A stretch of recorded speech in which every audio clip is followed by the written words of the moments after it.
All right, sweet countdown. We're live. We got the Red Sox game starting in the background here. We tried to set up the game live in the StreamYard here, but it's I need a better computer, I guess, because it just was a little too wonky and there's like delays and it was freezing and stuff. So it's not worth the hassle. Maybe we could just not use the dial-up internet access that you're using up in Podunk, Vermont. Yeah, exactly. Yeah, New Hampshire. Well, so what the funny thing is Xfinity is everywhere up here too, just like there. But Xfinity here is so freaking bad. And I almost murdered a guy that walked up to my door, Fidium salesman, and I almost like ripped his head off when he knocked on my door because I hate people selling shit at my door. And I ended up going with it. I ended up because it was like cheaper, and I was like, it can't be worse than Xfinity. I'll give it a whirl. And it's been like 30 times better than Xfinity. It's been fantastic. So my internet's actually pretty great. It just seems like when we do get a storm, it gets pretty wonky, but it was the same way with Xfinity anyways. And not only that, I've got like the wireless internet or whatever, the Wi-Fi in the house, but for this I always connect to a hard cable just to try to avoid issues. Makes sense.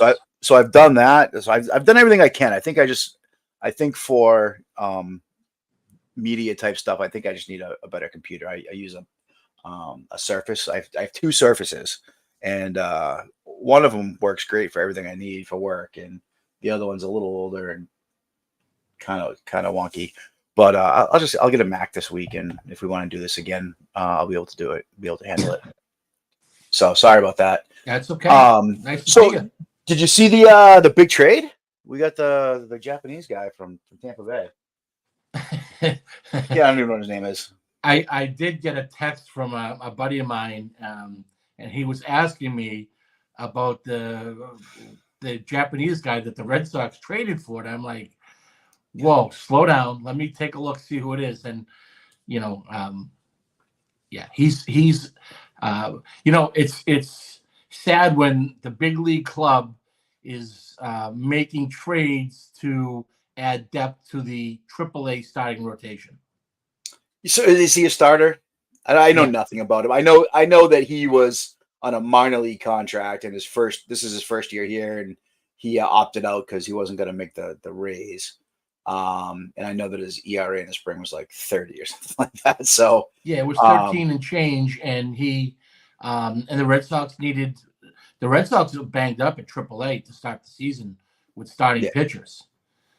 So they traded for this guy. They threw they Venmo'd $50 $500. Yeah, and they got another Japanese guy in the system. So who knows? Who knows what will happen? But he's added depth for AAA, I think, more than anything, because they are hurting for starting pitching right now at AAA. Yeah. So what does their rotation look like? Because I know Winkowski was supposed to go down, and I thought the idea was to stretch him out down there. Did you see that he's got a bone chip in his ankle? Oh, come on. No way. I didn't see that. So he finished the year last year with a bone chip in his ankle. Oh, Jesus Christ. And I guess he chose not to have it removed. And now it's really bothering him. He's going to wear an ankle brace all season and going to have surgery in the off season. Oh, that's fantastic. So that's going to go really well. I've never heard of a bone chip ankle brace, but we'll give it a whirl and see what happens. So to answer your question, I don't even know what the rotation will look like at Worcester. Yeah, Criswell we know. Well, Walter we know.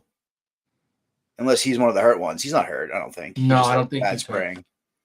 And Mata, if they're still trying to get him to start, he's on the DL or IL, whatever we're calling it now. Yeah, IL. But I thought it was funny that Winkowski, it was announced that he was going down, and then he never went down. Now he's up. So that was weird. We were really close to the opening day roster, or at least I was. I think you were too. I mean, I think you didn't have Reese McGuire making the team, but aside from that, pretty much Joely Rodriguez over Bernardino was like the only real surprise, and then Cooper Criswell going down and picking up Chase Anderson Well, Aside, Bernardino had options. yeah, that's what it was, pretty much. So, I But expect him to be up very soon. and he had options, but who who did you not want to lose? Joely Rodriguez? Oh, Because you know me, yeah, I wanted Rodriguez gone and Bernardino up. I mean, I don't get it. He was really bad. Oh, here we go. He was really bad last year, like really bad, and they released him fairly after he was hurt most of the year, and then he started pitching, and they released him. I don't understand their infatuation with this guy, um, but he's up, and Criswell's down, and Winkowski's back up, and Bobby Dalbec, as I've been saying since last October, has made the team. Knew all along, none of those righties are ever coming here. The Duvals, Garrett Coopers, Phams, none of them were ever coming here. It was always going to be the cheap option. Try to put lipstick on the pig and say that Bobby Dalbec has versatility, which he absolutely does not. Just because you carry multiple gloves doesn't mean you have versatility. Yeah, I mean, he might as well just wear the same glove at every position because it doesn't make a difference for him. He's not a good infielder. I mean, his best position is third base, and that's a fairly filled spot. He's terrible. His footwork's terrible at first. So, but anyways, I knew he was going to make the team, and he made the team. We'll see what he's got. Well, he does have more versatility than Cron, who's dedicated first baseman. Yeah. So, what was there any story behind that, or he didn't? So he asked for his opt out, and I did read yesterday that he was entertaining the idea of taking a AAA contract with the Red Sox. I don't know what happened. I'm sure he was probably waiting to see if he could get swooped up. But as of today, I haven't been scouring the waiver wire. Yeah, I just did actually. I just went through everything, and there was really nothing major happening today. I saw a couple former prospects get released or DFA'd or whatever, but I did not see any Cron news anywhere. This Castillo guy's dirty, huh? Very good. Very, very good. And pounds the strike zone. 97 up, right past Raffy. Oh yeah, you're behind me, so I will tell me. How far behind are you? I think I can fast forward a little bit here. Oh, I can. I'm 1-2 count on Story. Okay, I'm 1-1 on Story now. Yeah, all right. Now I'm 1-2 on Story. Okay, so I'm about a pitch ahead. Yeah. But I'm live now on my direct TV stream. I'm bullshit. So I've been using Fubo for a couple of years now because I like I said, I got rid of Xfinity, and Fubo is great, and they carry Nesson. They're the only until recently they were the only other way to get Nesson on TV. So I've been using Fubo. It's great. The price went way up this year for the MLB package, which is also great because I can watch every single game. But I got a deal on DirecTV, so it's like the DirecTV stream, not the satellite, and it's the national sports package. And I was told, hey, you're gonna get every regional sports channel, which I did. So like I can watch Yes or SNY or all the Bally's. I can watch them all day long, and I was all excited to watch a bunch of games today. And then they blacked out the goddamn games. They're all blacked out today. Is that so? What do you mean? Like those games blacked out all over the place. So yeah, because of opening day. Oh, so you think I'll be able to watch them in the future? I do believe you'll be able to watch. Yes, if you have the MLB package. Yes. Yeah. So I do. I couldn't believe it when the games were blacked out. What the fuck is MLB doing? Why do you want to have people not easily watch your games? I don't understand. The worst part is, Jimmy, is you could go to Japan and watch the games for free on basic cable, on basic television. Yeah, of course. You could probably go to Mexico and watch the games. I was just saying, you could probably go to fucking Haiti and watch the games and get them all, but you can't if you're in market or whatever. It's just so stupid. It's it's just a racket, and Nesting's even worse. I mean, the fact that you can only get Nesting on Comcast and Fubo is ridiculous. I have it. Well, I have it on Verizon too. Oh yeah, okay. In the towns that have Verizon, that's another thing in Massachusetts. Yeah, I have FiOS. Yeah. Yeah, like there's only certain towns that have it, so it's such a monopoly for Xfinity.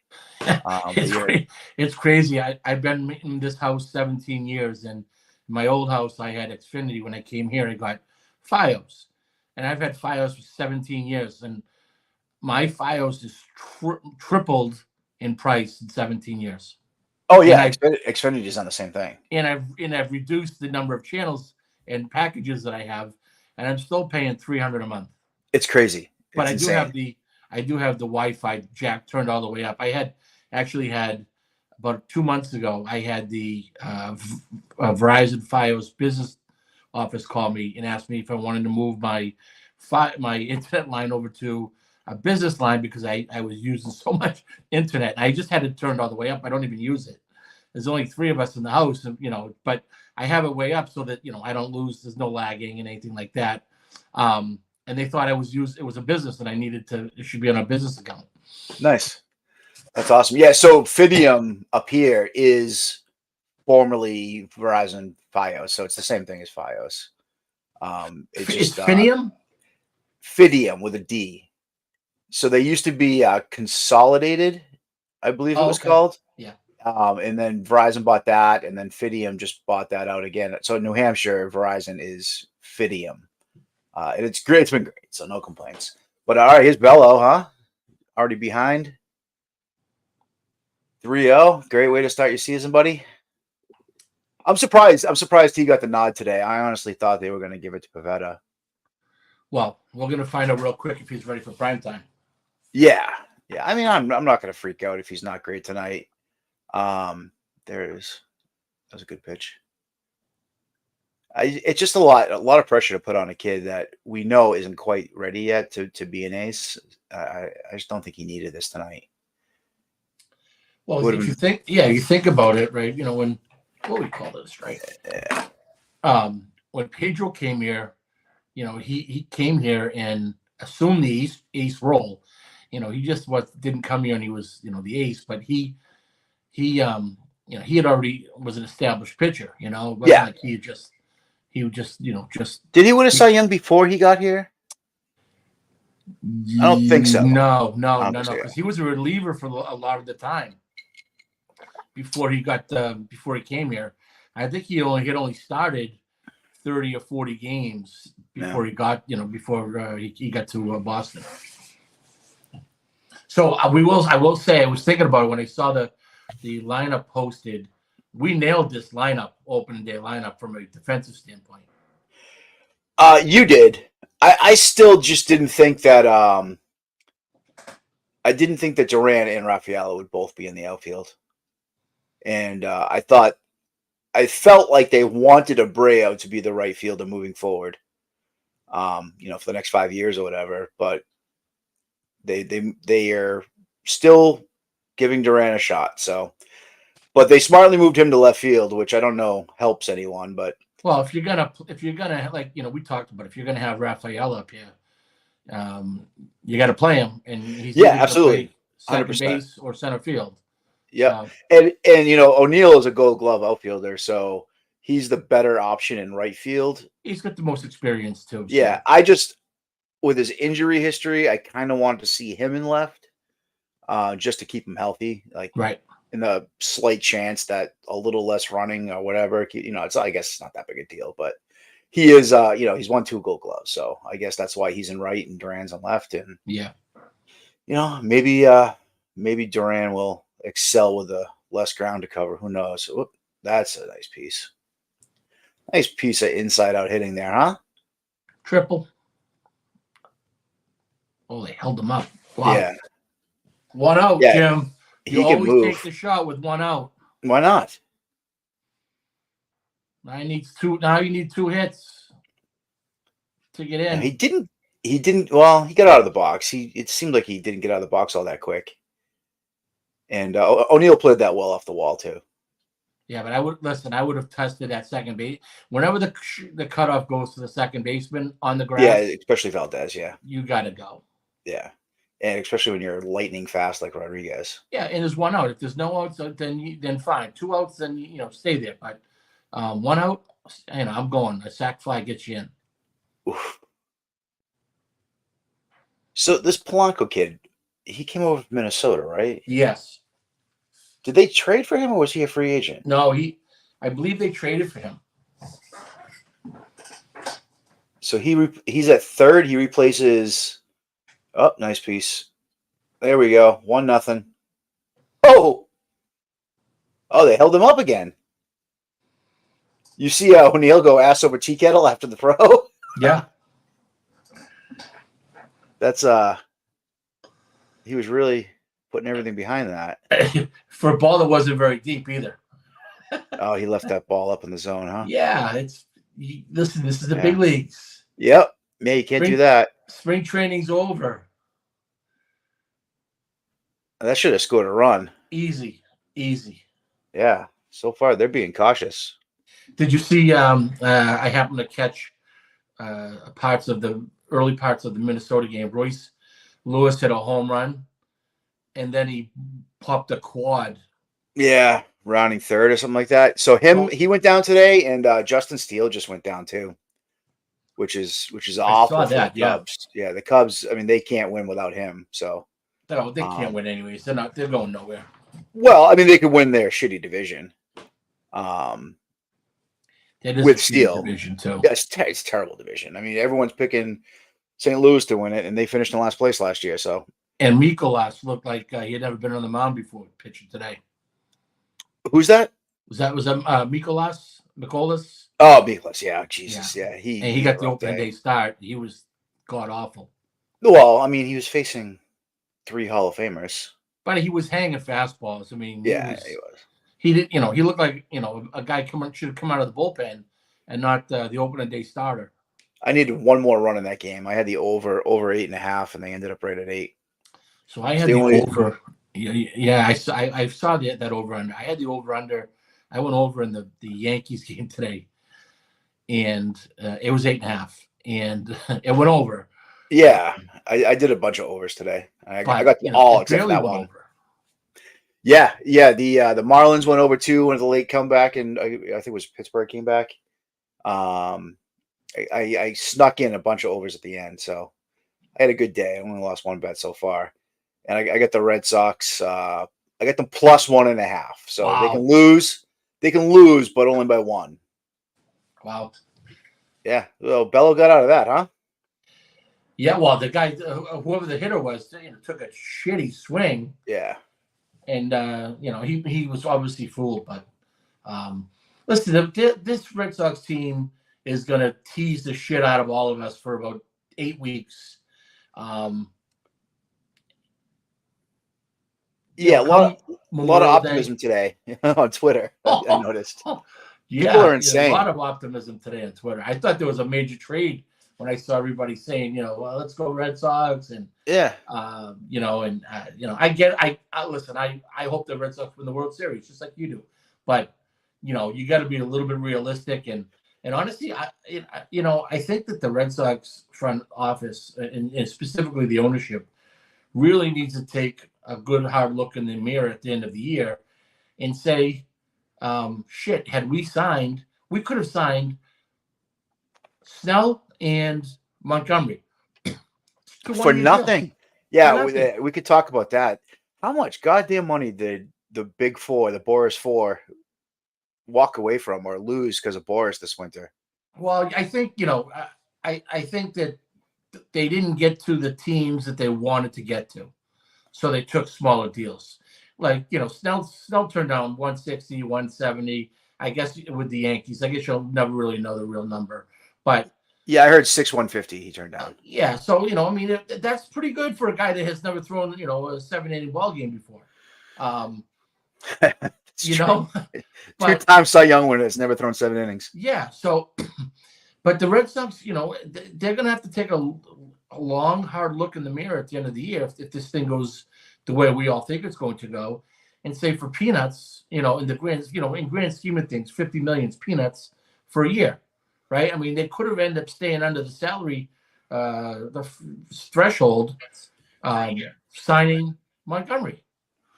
Yeah, there's a lot of talk about that today on Sports Talk and yesterday too. Like, oh, for 125, that you should have gotten them. Why they can't even do that now? What you're not considering though is the player probably just didn't want to come here. He wanted to go play somewhere where he knows he can win this year or next year and add more value to himself.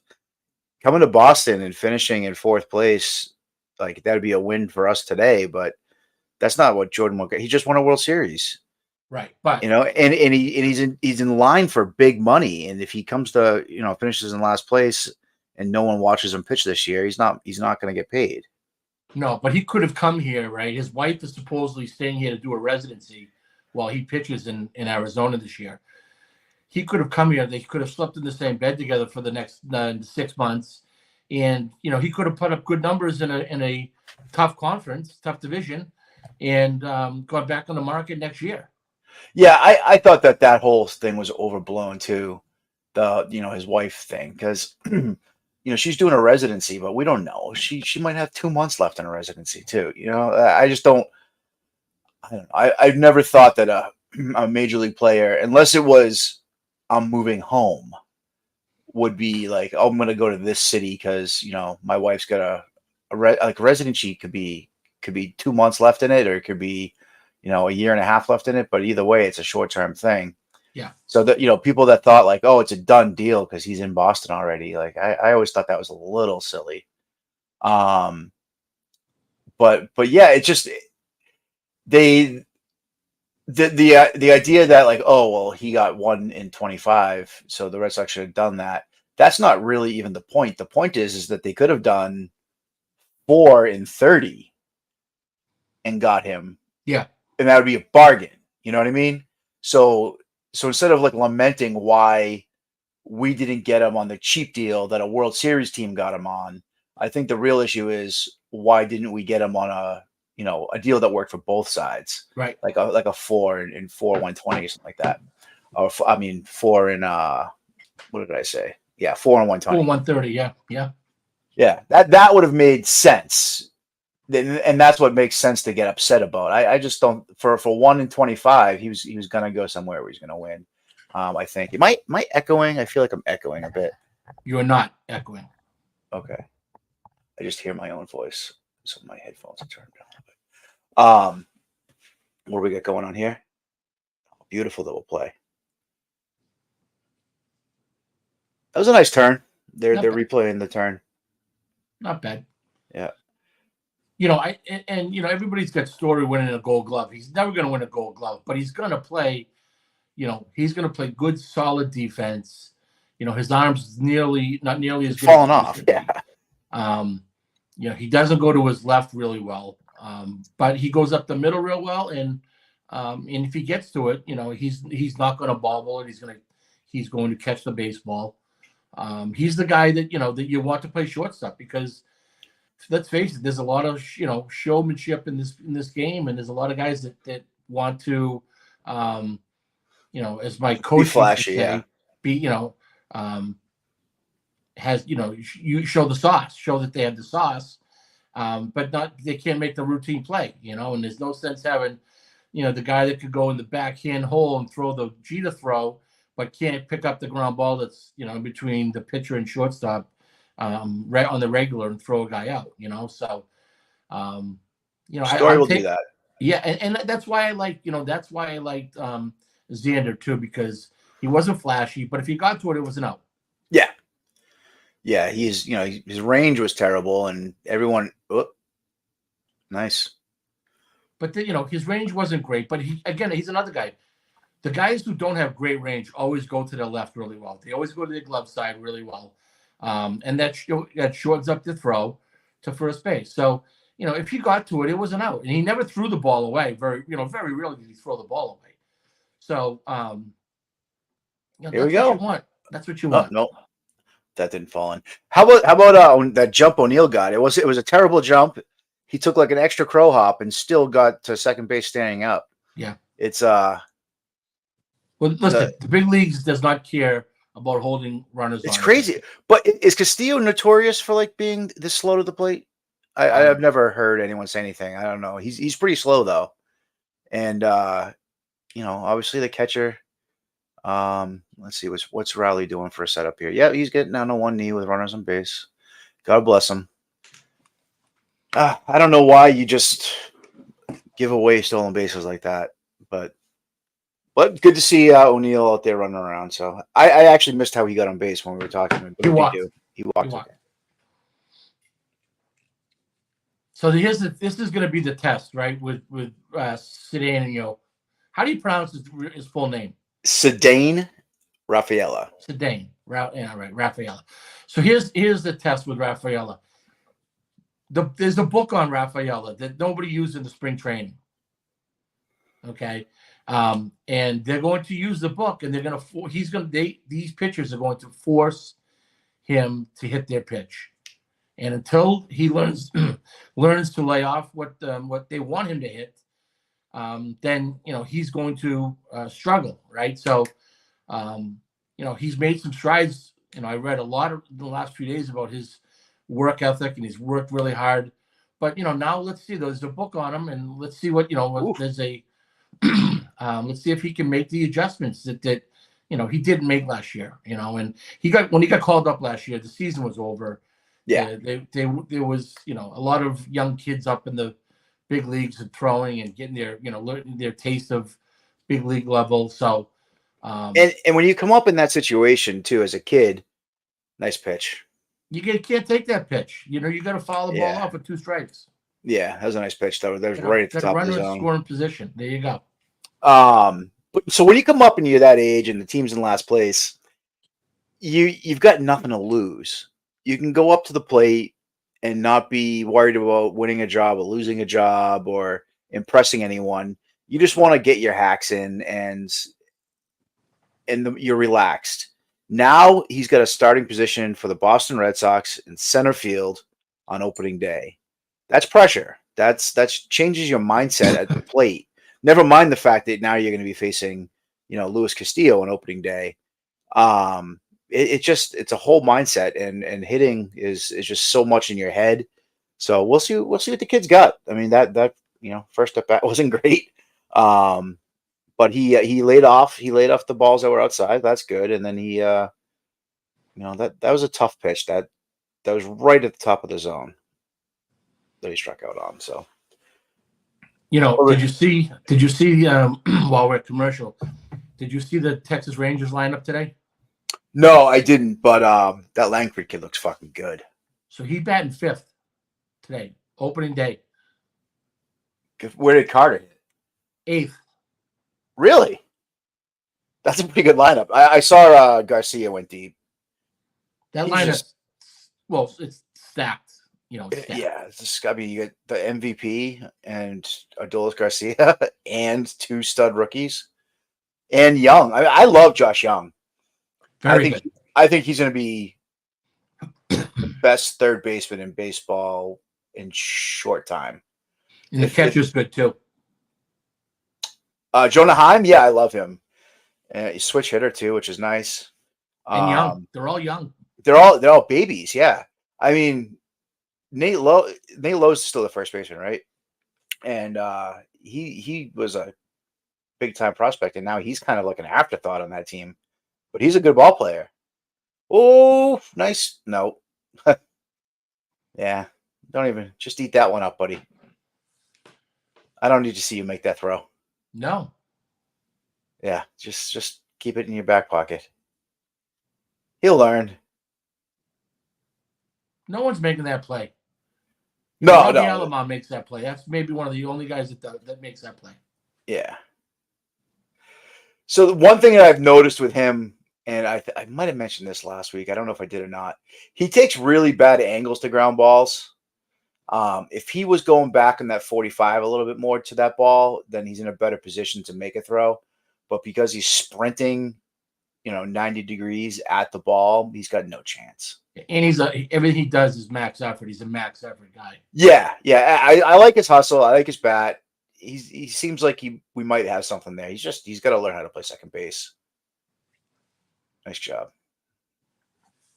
That's a good pitch, Spello. Jammed him.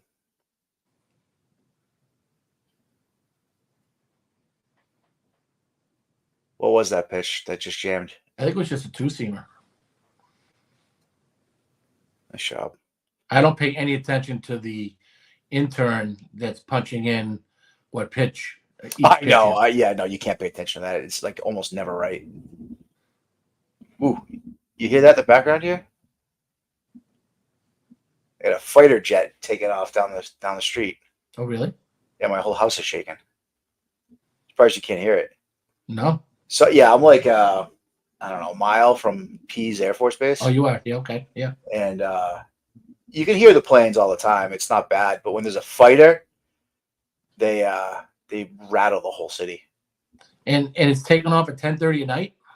Yeah, they do stuff at night all the time. They must run drills or something because all the time in the middle of the night, 3, 4 in the morning, sometimes 2.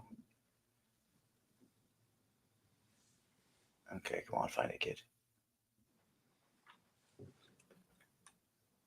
Why can't Nesson have a better box that tells you who the hell is at bat? It's awful. They got Bank of America up there. Well, that's super important. Who am I looking at here right now?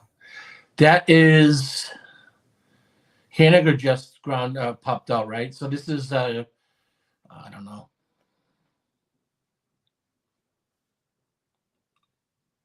I have no idea who that is. He's a young kid. Young kid with a big nose. Canzone. Dominic Canzone. Don't even know who that is. So Is he an outfielder? yeah, he's the left fielder. He came over from the Diamondbacks. He did? Yeah. Interesting. Oh, did he come over in the Eugenio Suarez deal? Probably. Yeah. I think my son played with him. Oh, nice. That was a terrible swing. But hey, that's a really good pitch. I mean, he's fooling. That must be like 4 or 5 swings and misses at this point.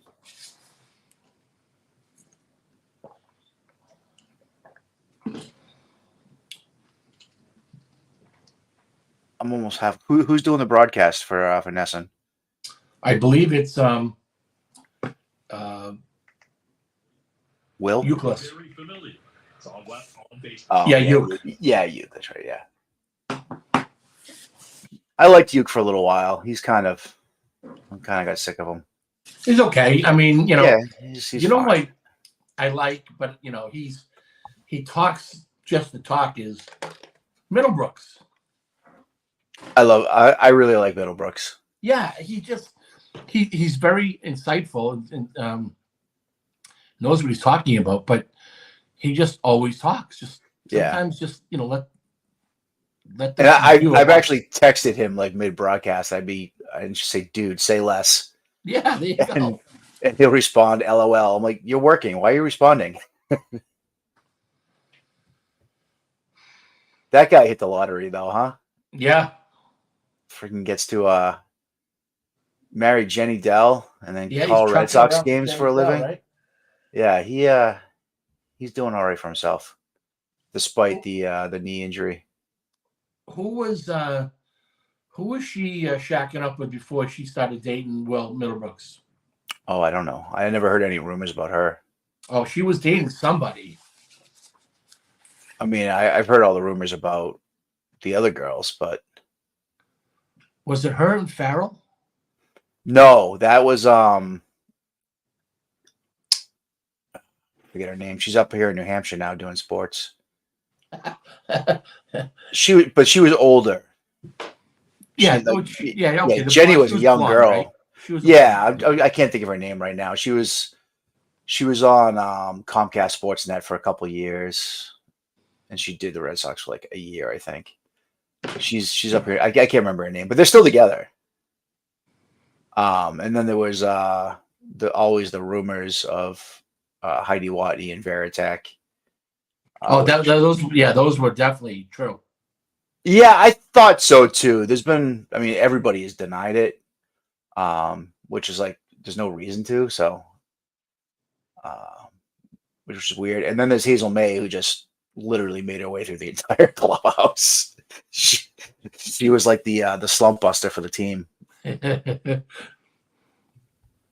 God, I heard like crazy stories about her and Julio Lugo and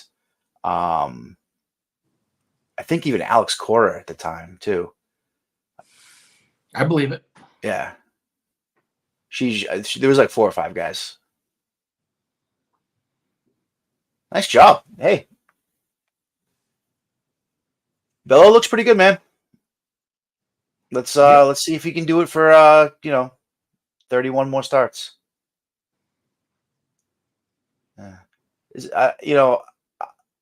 As big a Red Sox fan as I am, and as much as I appreciate David Ortiz for his entire career and how amazing he was, if I never saw his face again, I wouldn't care. I know, Big Papi. He's worn out his welcome with me. With his face is just on TV too much, and he's annoying. Just kind of go away. I almost feel the same way about Tom Brady too. Like I'm just kind of like all set with him now too. Like Brady, I'm all set with Brady the day he left New England. I don't care, why he left. The fact is, we this area was very good to him, and he was, obviously was a great player for the team, but he left here. He left, in the middle of the night and signed the next day, which led me to believe that he had this deal all worked out in the long term to go to Tampa Bay, and then Gronk retired, then he unretired and made it look like he was coming back just for Brady, and they had this scheme planned up the whole time. And so I'm out on Tom Brady. I'm all set. He just seemed like. Did you watch the Dynasty? Awful. Well, yeah, I did, but it was awful. It was a hatchet job. I mean, and then I saw Kraft yesterday talking. Someone interviewed him. He said, "Yeah, I was really disappointed how negative." It was negative because of you douche. Yeah, and he was behind the production. He's behind that production, right? Yeah, it's a Kraft production, and he's the one that threw Belichick under the bus the whole time, and now he's complaining that it was negative. His kid hates Belichick. Is that what it is? Hates him. Jonathan hates Bill Belichick. How can you hate Bill Belichick? Because he wasn't nice to you? The guy brought you 6 rings, and they weren't even like, I mean, they're wealthy people, but they were not as wealthy as they are now until, because they owned the land that Foxborough Stadium is on before they owned the Patriots. They weren't like multi-billionaires like John Henry or something. And they had plenty of money. So obviously they bought the Patriots. They had plenty of money, but they weren't the billionaires that they are now, and that's because of Tom Brady and Bill Belichick. So how can the fuck can you not be appreciative for that? Yeah, what did they pay for the Patriots? Like $193 million? I don't know what the cost was, but it wasn't that much because they already owned the land, so they got like a really good deal. They just bought the team. Oof, nice pitch.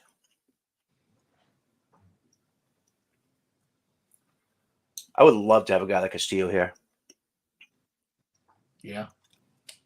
So would I. It's time for some red man, Derek. Go for it. All right, I just popped it in. Oh, my first one since October. Unbelievable. Oh, it's so good.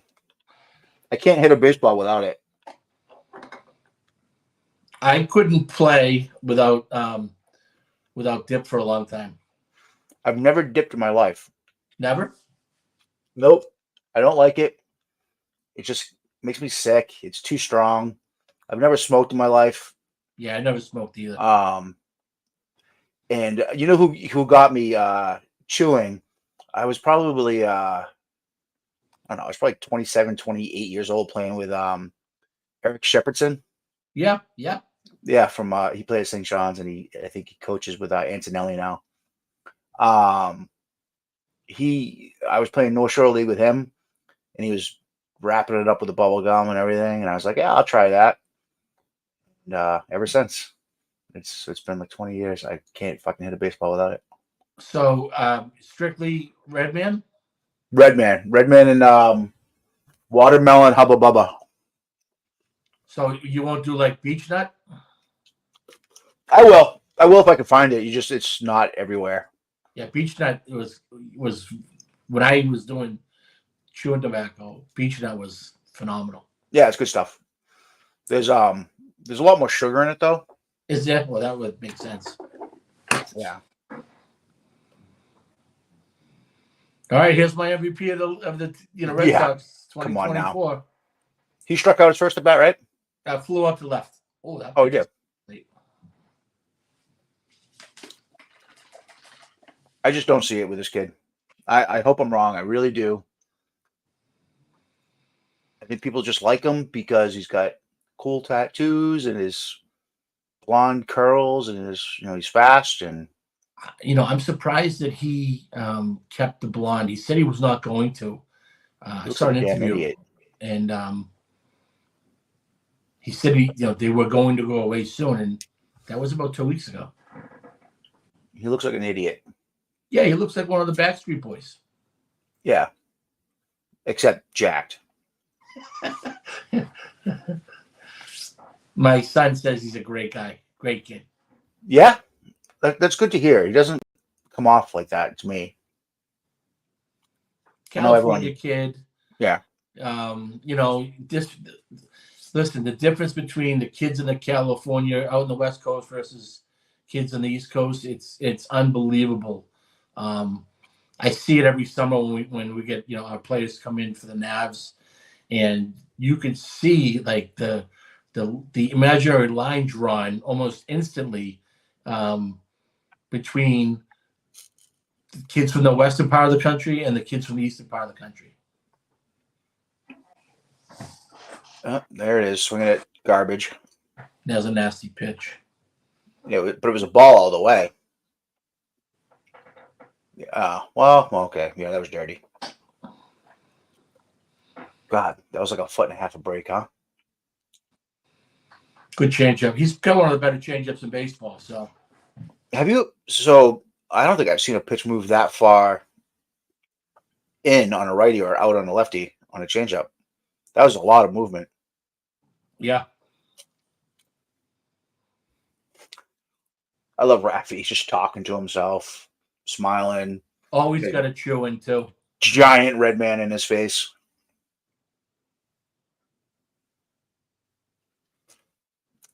I'm surprised it hasn't been banned actually in Major League Baseball. Smoked. Yeah, he just got all that. See ya. Nice job. There we go. That ball was smoked. Yeah. That was left up and out. Look how chubby he is running the bases, though. Come on. He looks like the fat kid that you don't want to pick at recess. Yeah. Running with his arms down like that. Yeah. He can hit. 95, two-seamer. Yep, up and out. Outer part of the plate, up in the zone. He shit on that.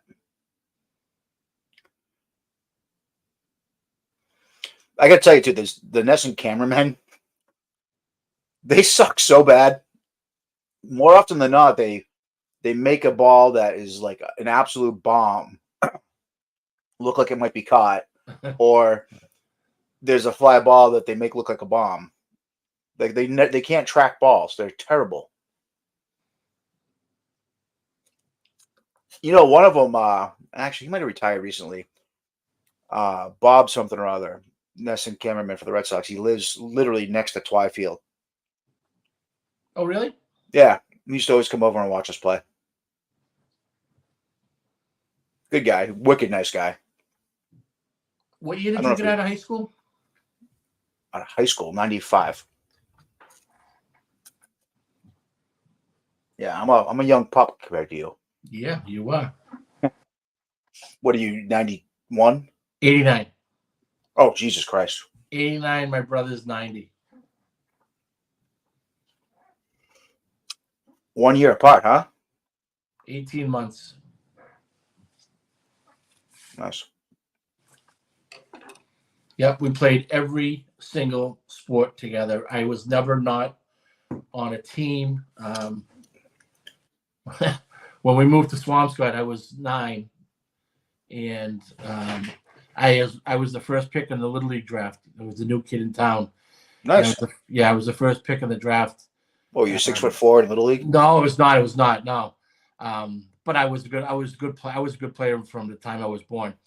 And so at the first practice, the guy who drafted me was the founder of the Little League, Swampscott Little League, and he's dead now. And he was an old man then, and he said he called me Lefty. Hey, Lefty, I just want you to know. First thing he said to me, I just moved to town. Lefty, I just want to let you know, I drafted you because I saw your brother. My brother was, a year behind me, but he was already 5'5" and as an 8-year-old. My brother's 6'4". So he says, I just drafted you because I get your brother next year without giving up a first-round pick. I just moved to town. Thanks, Coach. Jeff was never drafted, though, right? No, I didn't think so. He's a good umpire. Decent. He's a good umpire. He's a good umpire. He's the easy third to best deal with. umpire in the family. After Don? Donnie, then me, then my brother. We had a lot of laughs together. We worked one summer. We worked the Cape League a whole summer together. Yeah, you mentioned that before. That must have been fun. We had a lot of laughs. Cape League is awesome, isn't it? Good league. Good league. So much You fun to go watch those games. You get to know, all the, coaches, a lot of the guys who've been there for a long time. So we walk on the field for a game at Harwich one time. And, shit. Can of corn. Oh, okay. See the cameraman. Yeah. The cameraman's up on the second deck with there it. You go. Come on, man. There you go. So we're walking on the field, and I get the plays. My brother's first year working the Cape League. And so we walking on the field. The head coach at Harwich is a guy by the name of Stevie Angler, who's played at BC, former catcher. He's the head coach, and this was the first year that the NCAA had just instituted the no tobacco rule. And so they were making the umpires were making a big stink about tobacco down the Cape League. So if you got caught doing tobacco and the umpires turned you in, you get suspended when you get back to school with the NCAA. So we walk on the field. You're doing tobacco? Yeah, for chewing tobacco.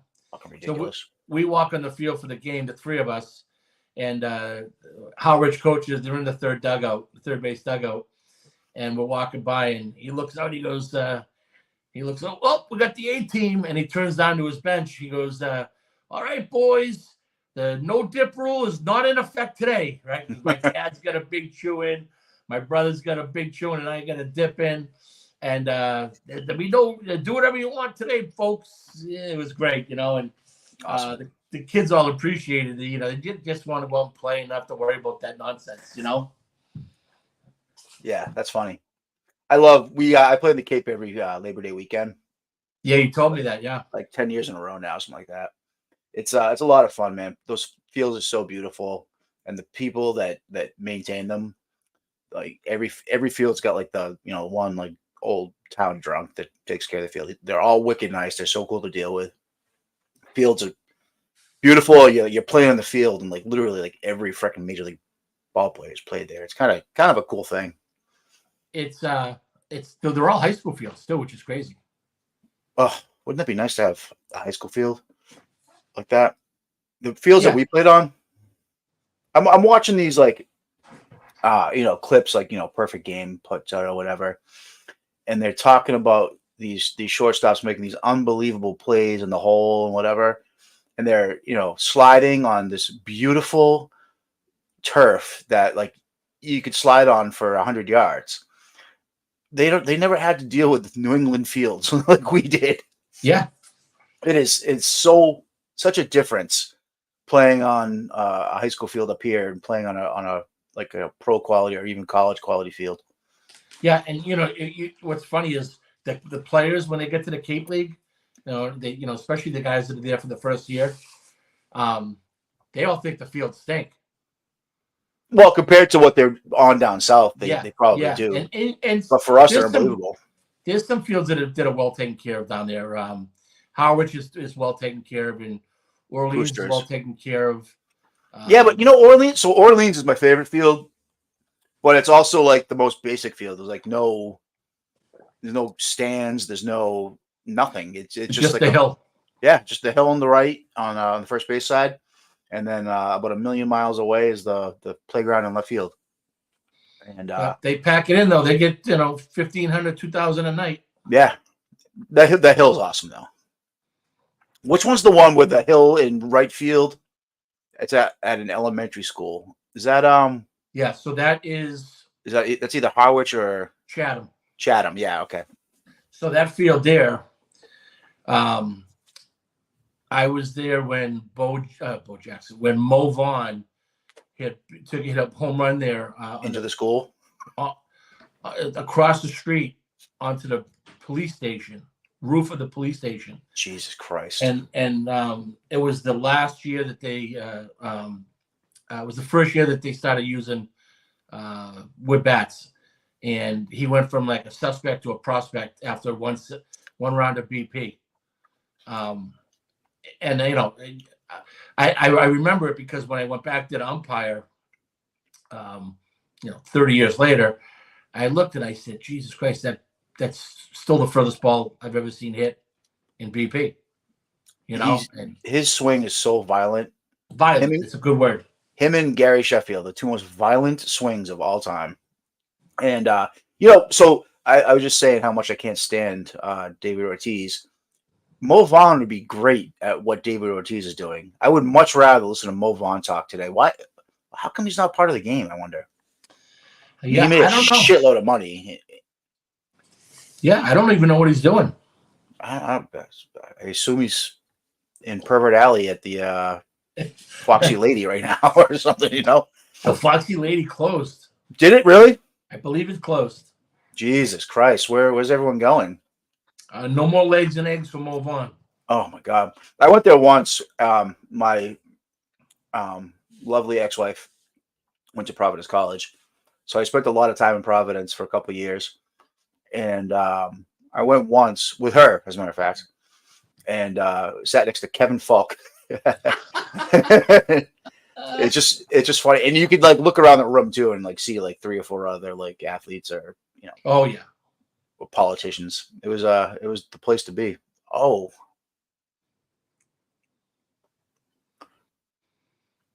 I saw someone posted on Twitter today. Are you worried that Tristan Casas's contract is up at the same time as not his contract, but his arbitration years?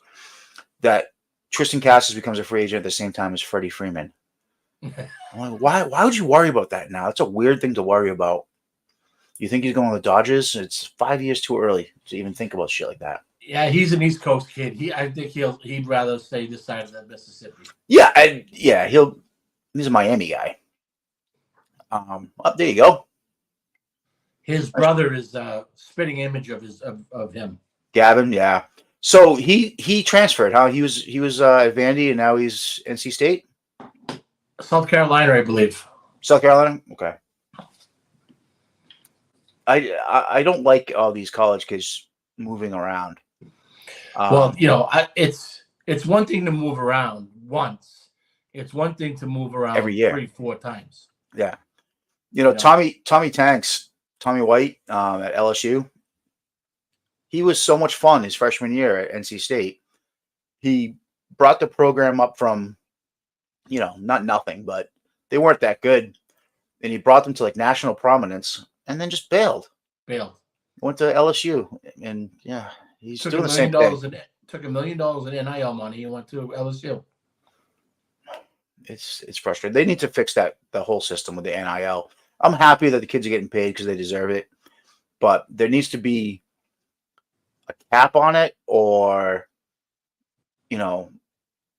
something like, if you get NIL money, you got to stay there for your 4 years or something. There's got to be something to keep these players on their teams and not just go chasing money every year. It's crazy. It's insane. It's borderline. Well, it's not borderline. It's obnoxious. Yep. Um, And it's not doing the programs any favors. It's not doing the kids any favors. You're not building up like no one knows what kind of teammate you are when you graduate college because you've been on 4 fucking teams, or it's yeah. not So great. I think that they need to do something where you don't get all your NIL money at once. Get it when you graduate. You get it when you graduate. So you get 50% during the year, and then you'll get 50% when you graduate or you get drafted. It's a good idea. They can do something for sure. And that'll slow it down. I think. I don't know. We had a discussion about NIL money with our league, and I just said I don't want anything to do with it. I'm not taking any players that expect NIL money. I don't need players that want to come here only for NIL money. I don't have any NIL money. Yeah. I'm not going to go and solicit companies for a 8-week summer for NIL money. So some of these guys in the league are like out trying to recruit guys, sponsors to give NIL money so they can get better players, and it kind of defeats the purpose of what we're trying to do. You don't see JP Crawford botch those too often. He's a good player. He's a good fielder. And this team might be a little light on the bat still. Yeah, they are. Yeah, they are. They got Rodriguez and then really not much else. I like Rowley behind the plate, but he's not. I mean, he's a good hitter for a catcher. But they need some bats for sure. But they went all in on like the 3 true outcome players, and they just struck out too much. And they're getting away from that now. They got rid of some guys that struck out too, like Teoscar and Suarez. In Kalenic, right? Didn't Kalenic wasn't he at yeah, Kalenic was there. Yeah.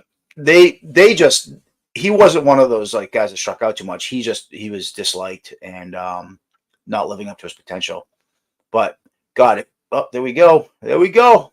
On your horse, kid. Are we in sync here or no? I feel like I'm behind you. Yeah. I might be like a half a second ahead. Yeah. Tyler O'Neill making a difference in his first game. That's good. Massa, nice swing. He's a little bit of a veteran now, right? And yep. He's played alongside of some good seasoned veterans like Arenado, Goldschmidt. Yeah.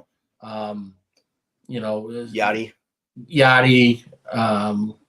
So, he knows how to handle himself, and I think that'll rub off on some of these young guys.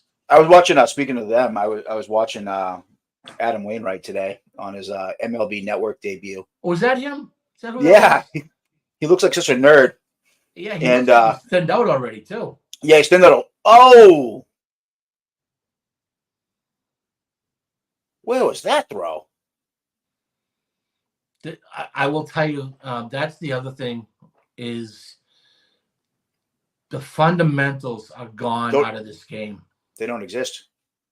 Where was the clearing the runner, throwing home? He was out by a mile.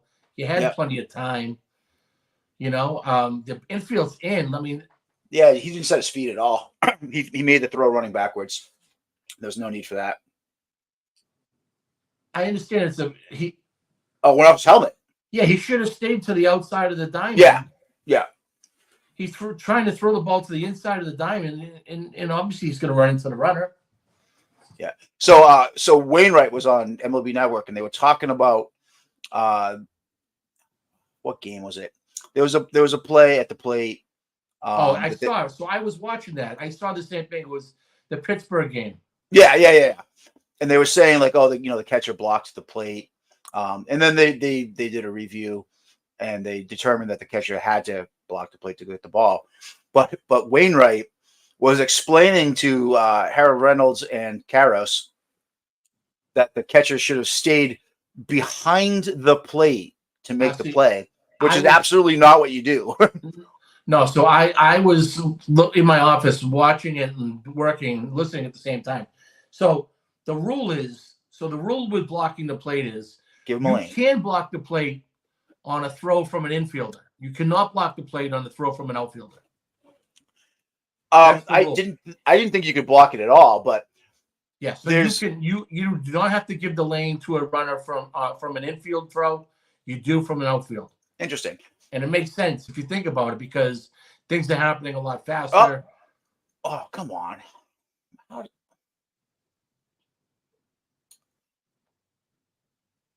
How do you let that happen?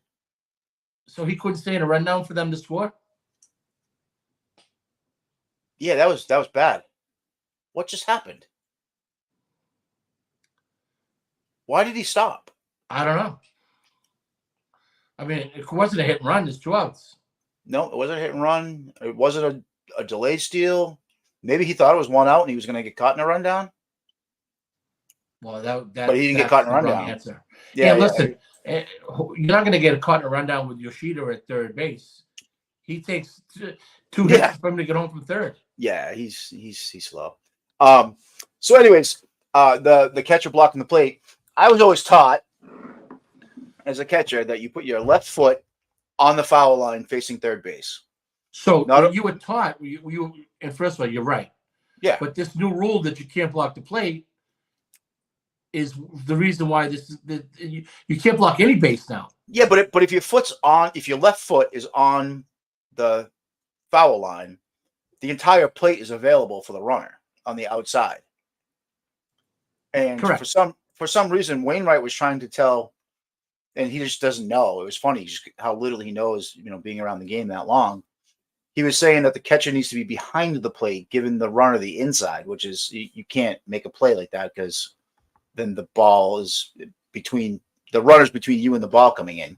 So he obviously does not know that. He had no idea. It was funny. I was laughing, and Harold Reynolds was kind of laughing too, but didn't call him out on it. And then Wainwright said, "Oh, I just got a text message from Yachty, and he's not happy with me." So, yeah, it was kind of funny. But yeah, I mean, if you just put your left foot in the line, and I wasn't taught to put my left foot on the line to give the runner a lane. I was taught to put my left foot on the line facing third base so that when I got trucked, I went backwards and didn't break my leg. You were taught that was the way it was the safest way for the catcher to receive the ball so that they didn't get hurt.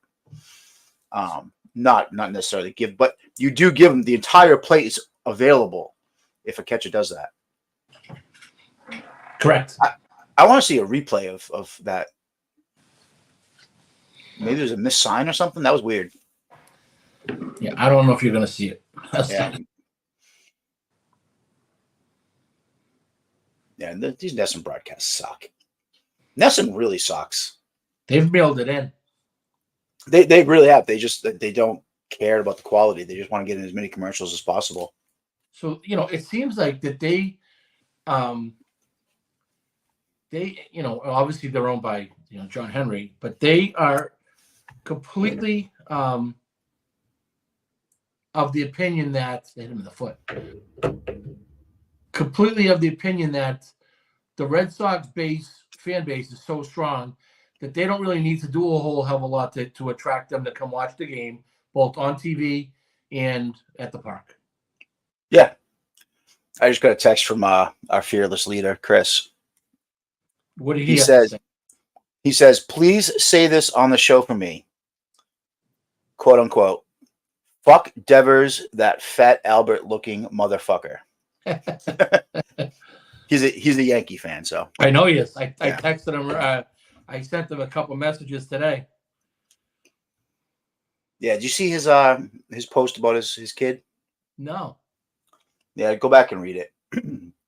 It's the he had a child that passed young, and yesterday I think was the anniversary of it or something, and he equated to opening day being like one of his favorite days because it's like a fresh start and makes him think of his son or whatever. I was like literally like in tears reading the damn thing. Oh, that's too bad. Yeah. I will go back and read it. Yeah, he's a good dude. He seems like it. Yeah. Yeah, I'm doing a fantasy baseball league with him and a bunch of other baseball people, and there we go. Raphael is just. I mean, that was an easy play, but he gets there really quick. Well, he looks like, and like I said to you earlier about Abreu, that he's a max effort guy. Raphael is the opposite. Everything looks easy to him. Yeah, he was just under that ball like instantly. Could have put it in his back pocket. Need some runs here for this over, by the way. I just need the Red Sox to win or lose by 1. Yeah, you're doing all right there. I'm doing good, yeah. I'm not going to lie to you, too. I have no idea how we scored 2 runs. What? I'm not even I'm barely even paying attention at this point. So after the Devers home run, how did we score 2 more? O'Neill just scored on the. O'Neill scored on the error. And then what was the other one? Was the Devers a 2-run home run? 2-run home run, yeah. Oh, it was. Okay, I thought it was a solo shot. It's really hard to watch the game with no sound and talk at the same time. Look at that. Jack with a big Reyes. Sunflower seeds. Come on. Who's playing second? Reyes, right? Today? No, Valdez. Yeah. Valdez. So Yeah. he got a single. Then my MVP struck out, and then the home run from Devers, 2-run home run. Nice. I like this kid. Good player. Oh, look they've got the batter up now. It's so weird. Why would you have the batter up some innings and not all innings on the graphic? Well, they do it because I'm assuming they do it because we're watching. They expect us to know all the players. Well, no, because it was the Mariners were up last time I commented on it. Oh, that's right too. Yeah, that's true. Yeah. So there's no rhyme or reason. It's just a shit broadcast. Maybe they didn't sell the exactly for the 5th. That's what it is. That's exactly what it is. Bank of America only paid for the first 3 innings. Yep. You see the gear that Wong's wearing? He's wearing the Evo Shield. Yes. And I got to order a set because I want to try out those shin pads. It's like a 2-piece shin pad thing. Evo Shield is Wilson. Same thing. I know that. Yeah. Wilson bought it like 4 or 5 years ago. Safe? Out.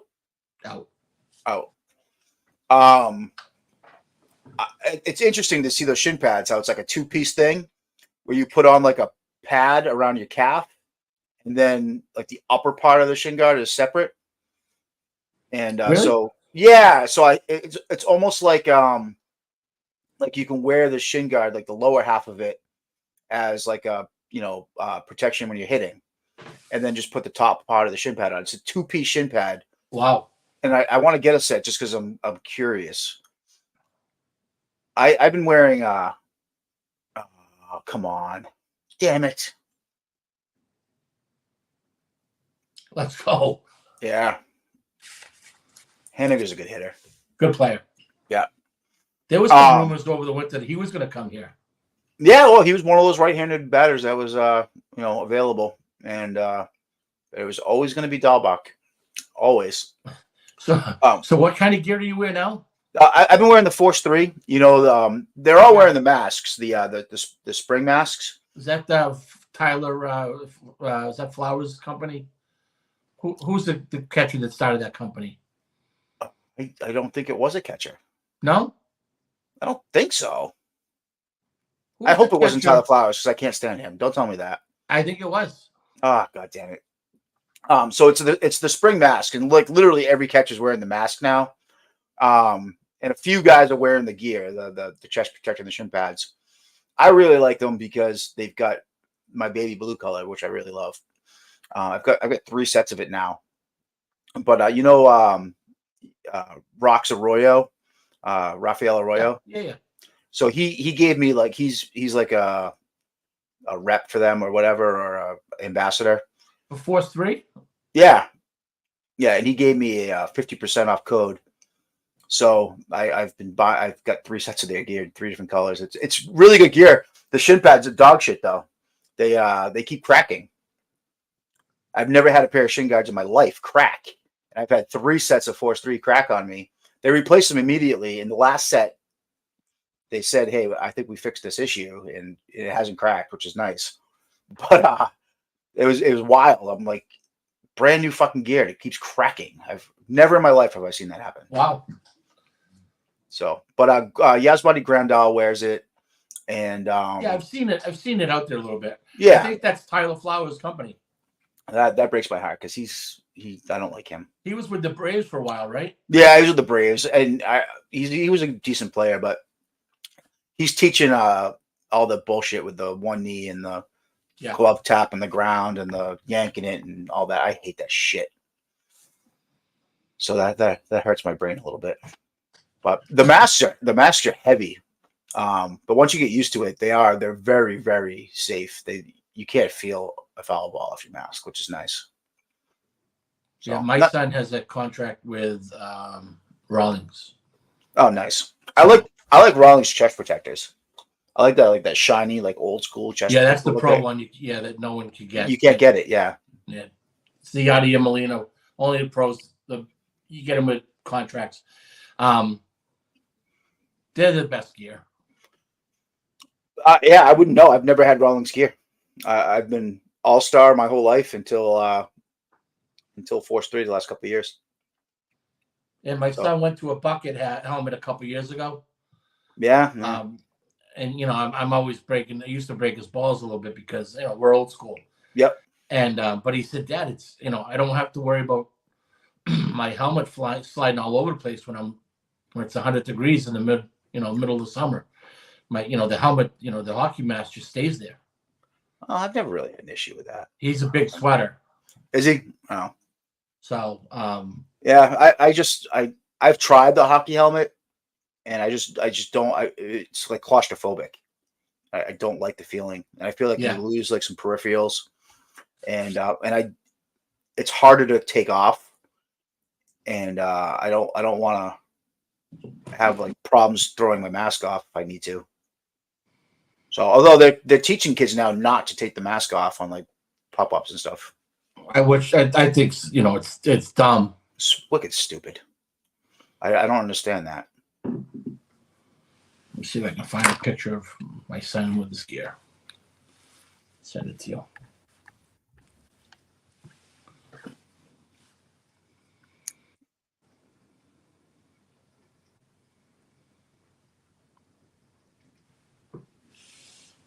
Who's this one? I will say the bottom of the Red Sox lineup, so it's very soft. Yeah, I mean, Wong can hit for a catcher. Yeah, okay. He's okay. He's serviceable. He's the backup catcher for most teams in this league. Correct. Yes. Leagues. Oh, that was. See, and that's what I hate to see is he was swinging at that pitch. That pitch could have been 40 feet over his head, and he was already swinging. Yeah, he made his mind up. He was going to swing. Yep. I don't like that approach. It's not an approach. You're guessing.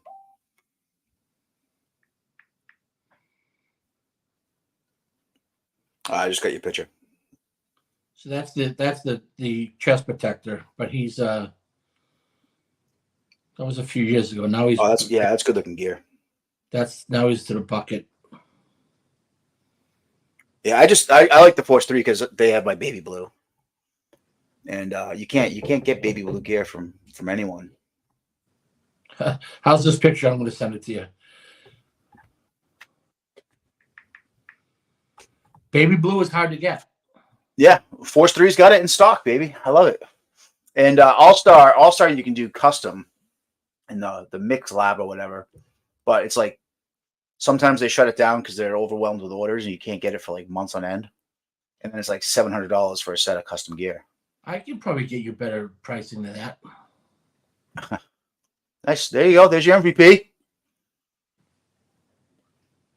0-2. Checks the plate. Dumps in a single. I like that. So just sent you a picture of my dad and my son both catch. My dad was a catcher too.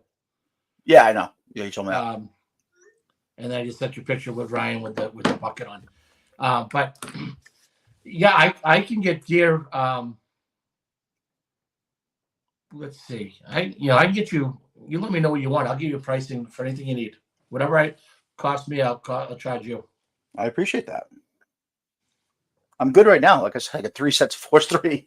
You probably. Oh, he was stealing too. Yeah, he was. Give him the chance to go. Yeah. Why? Yeah. Why don't you give him the pitch? Unless it was not a hit and run. We're not hit and running with Rafi. No. Duran just gave him the look too. Like, what the fuck are you doing? Look at he's laughing. He's laughing. He must be slow to the plate, Jim. He is slow to the plate. That's a good move though. I'll give you a home a little pop time for the pitcher here. 33 for 37 career, 89%. It's pretty good stolen base percentage. Yeah. When you're that fast, just he's go. Like a 1.45. It's about a little Castillo? below average. Yeah. I'll give it one more. Let's see what he does.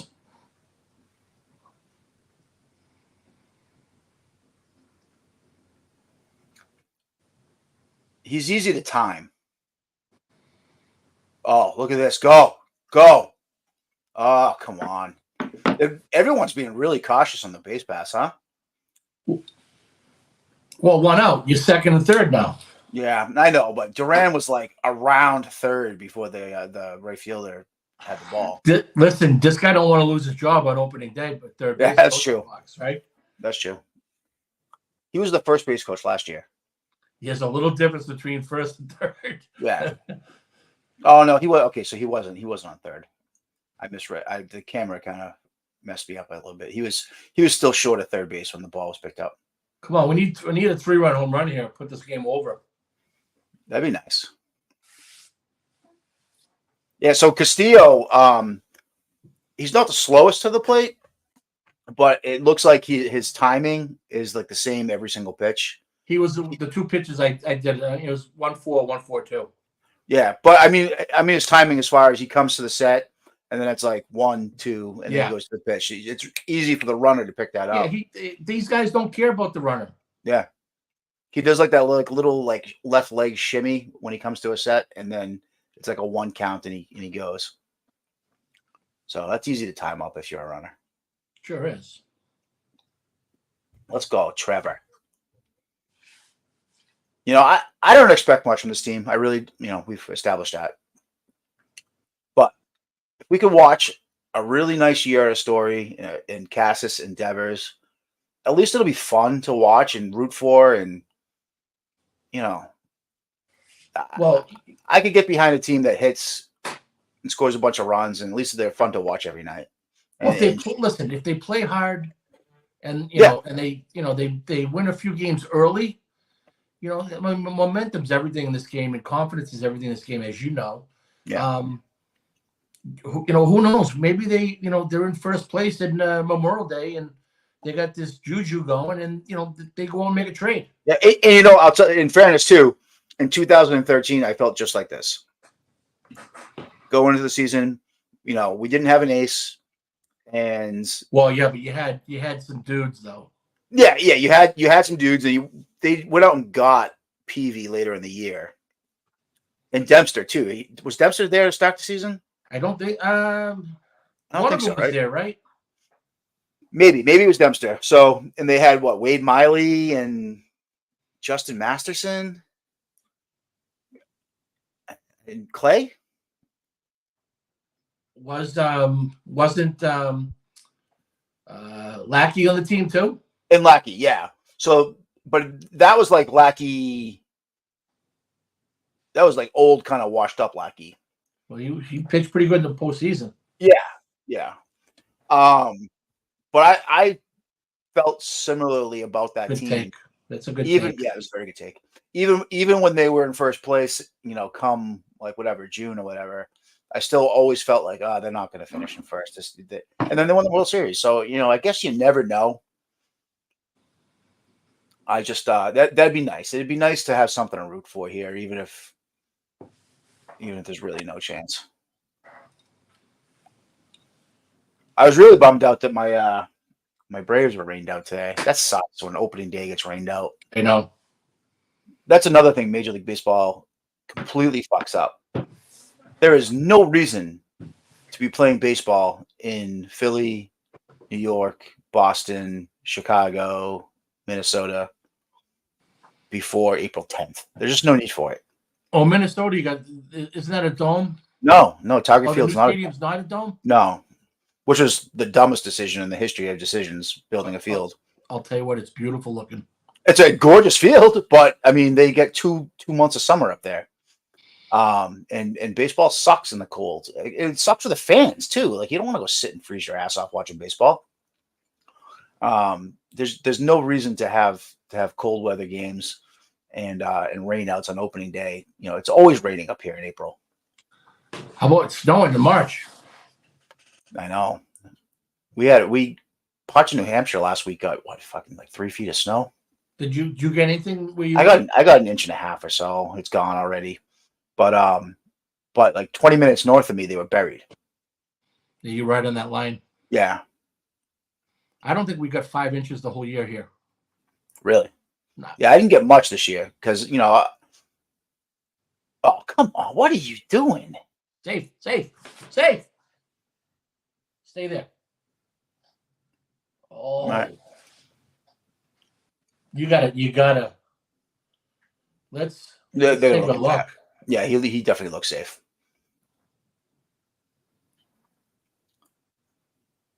Just what an irresponsible play, though. I mean, come on, man. You've got. Oh, he's out. Yep, no, good call. Just I don't understand making that play like that, like chucking the ball around. Well, if he didn't, he wasn't throwing anybody out then, right? No, but he could have come to one knee, 1 foot, like slid up a little bit and underhanded it. He still could have made the play. He almost threw it away, All right, let's go MVP. Wow, I'll take a home run right here. Take a base hit right here. But there's that was a shitty at bat by Cassis. He worries me a little. Well, he should worry you. He's young. He's 24 years old? He's a kid. He's a kid. He seems a little selfish with his approach. He's in a massive spot in the lineup to drive in runs. Yeah. And I don't know if he realizes that RBIs is going to be his bread and butter. RBIs is what's going to get him paid. Yeah. Yeah. Yeah. It's not going to be exit velo or. He should never care about exit velo, right? I mean, he's big, strong. He hits the ball a long way. Yep. Who cares if it goes out at 115 miles an hour or 98? Well, Peter Fatsi does, the hitting coach. Oh, please, don't even start. Yeah. Don't even start with that one. A little refresh here on the.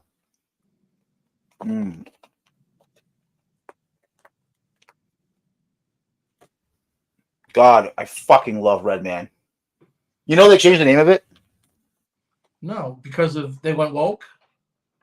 Oh, Jesus. America's Best. It always said America's Best on the label too. They took the Indian off. Yeah, and it's not called Red Man anymore.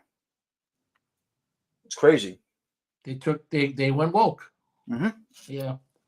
Tobacco company going woke. What have we come to? That's crazy. I know. I mean, we're talking about like a 100-year-old company.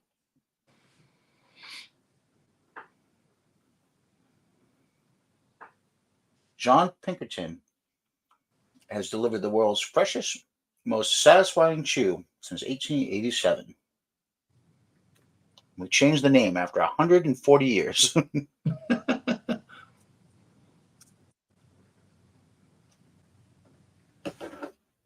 Oh, man. What else happened around the league today? So the Dodgers look good. Mookie went big fly. He's got 2 home runs already, 3 games. And I'll tell you, too.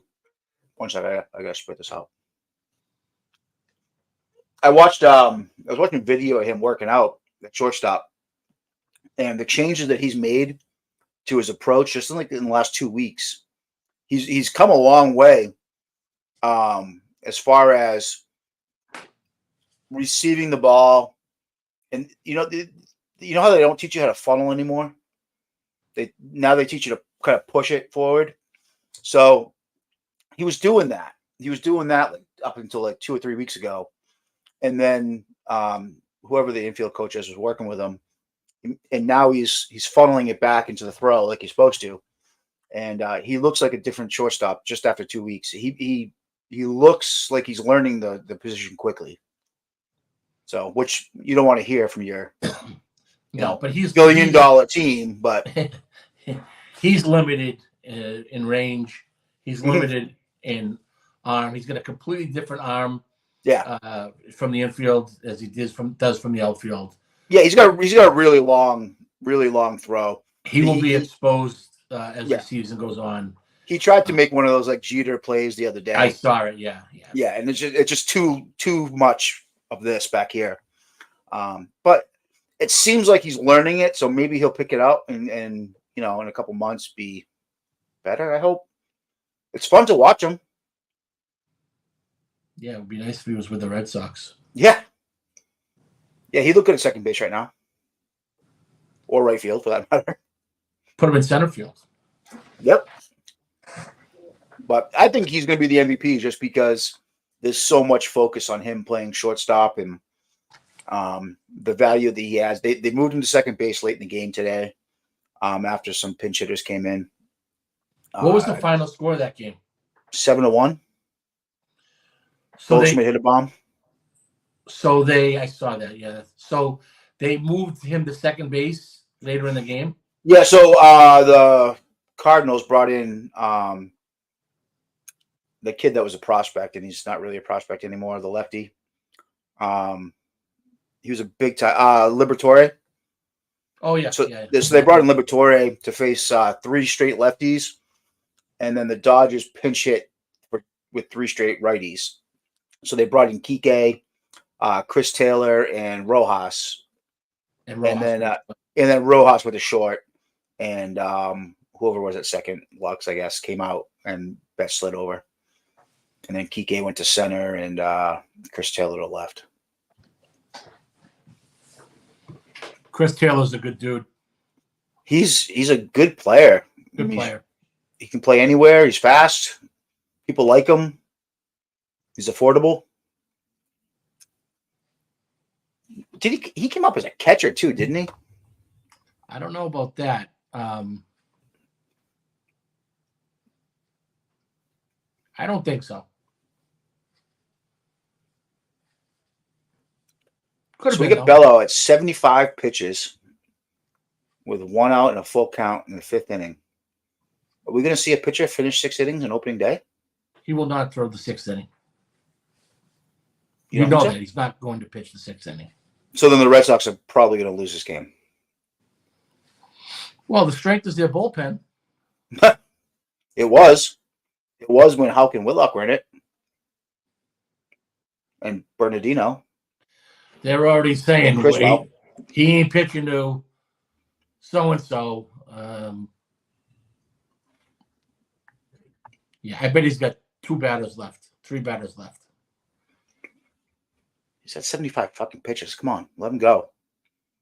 He's throwing well. He's pitching good. Yeah, I got no problem with him. But he's It's the fifth inning.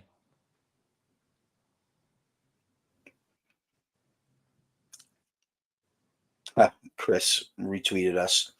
Come join the boys for some late night dirty water. That song I could do without too. Oh, please. Had enough of the Dropkick Murphys. Well, yeah, no, Dirty Water is not Dropkick Murphys. But Who is that? that's the Come on, don't you remember the band that sings it? They had him on the field back in 13 with all the long hair. The Standells. Oh, The old song.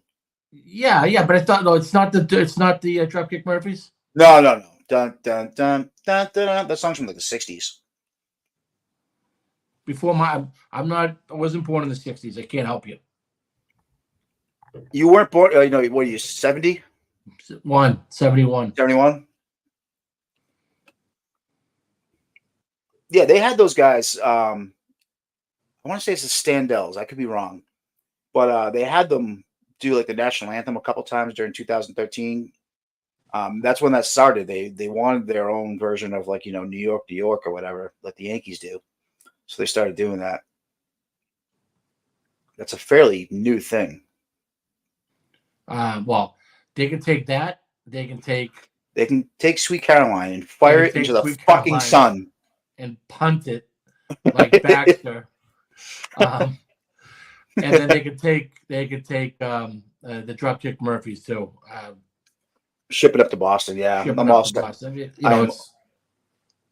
I'm okay with shipping up to Boston at Fenway. I'm tired of shipping up to Boston every time there's a national broadcast and fucking Fox or whoever doesn't have another song to play for Boston. Yeah. Come on now.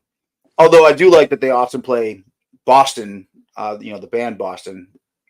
They play their songs. I like that. Fox does. Yeah, Fox does all the time.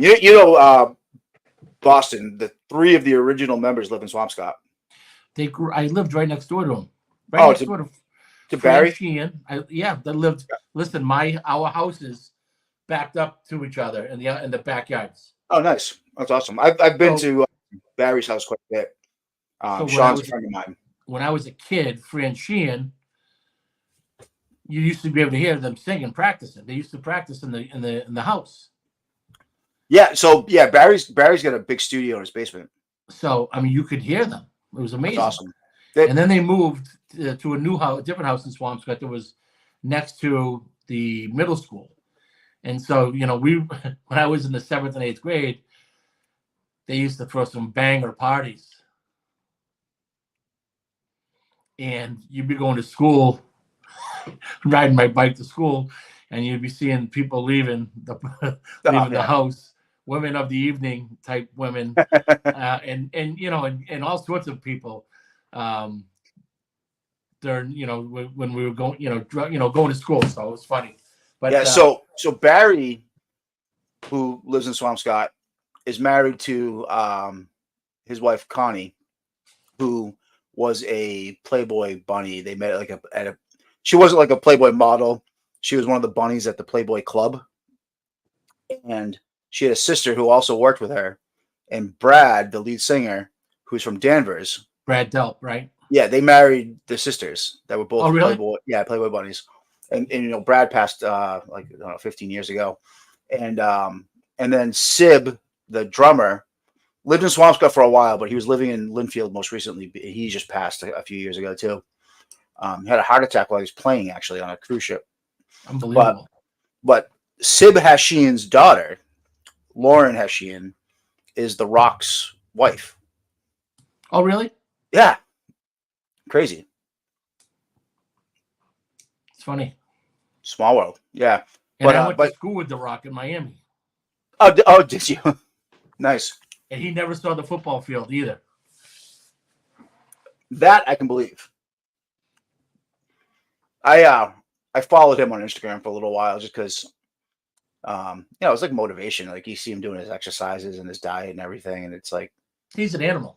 He's crazy. I had to stop following him though because it got to be too much. I was like, okay, I'm tired of your stack of pancakes that you post every morning. Get the fuck out of here with that. I went to prep school with Shane McMahon. Oh yeah.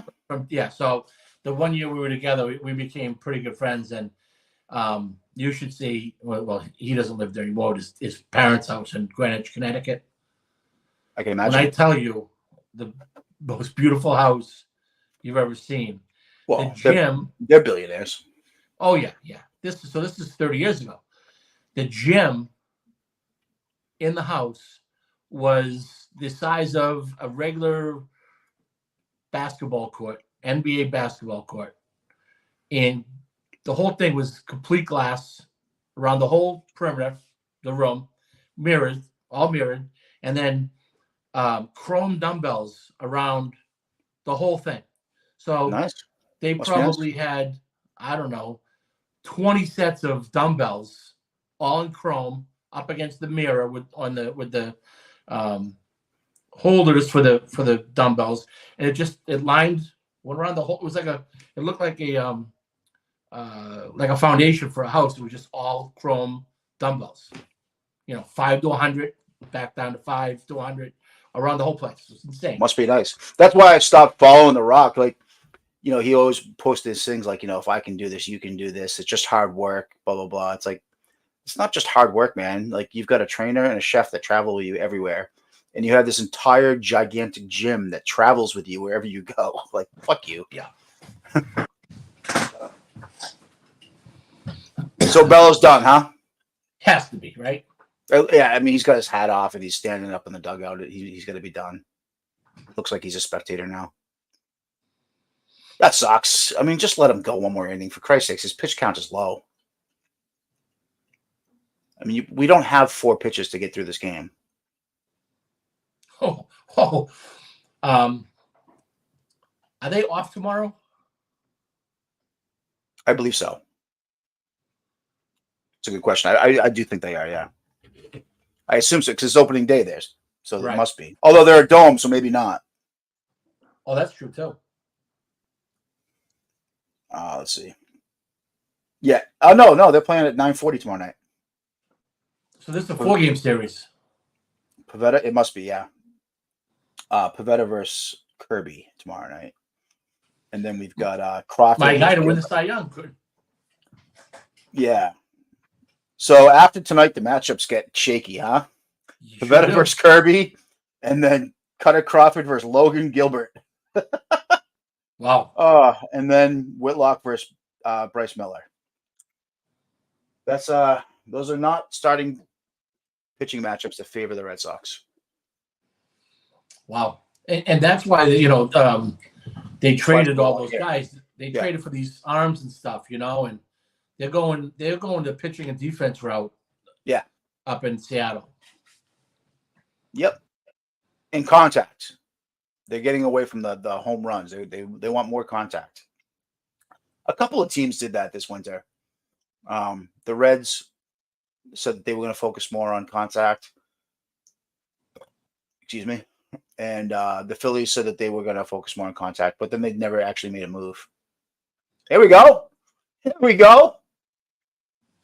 Wow. Look at that. See what that pitch was?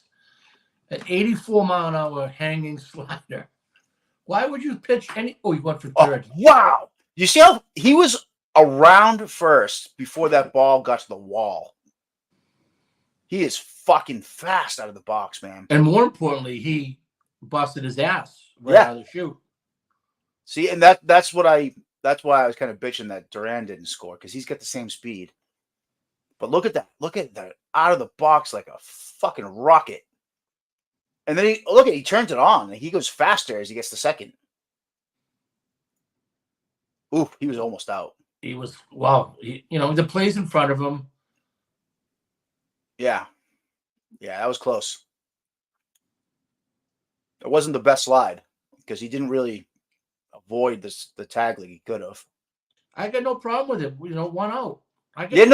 No issue at all. It just wasn't the best slide. What's this now? Did the third baseman just get a new glove? Oh, look at that. He did. He avoided this. He pulled his arm up. Why did the third baseman just ditch his glove?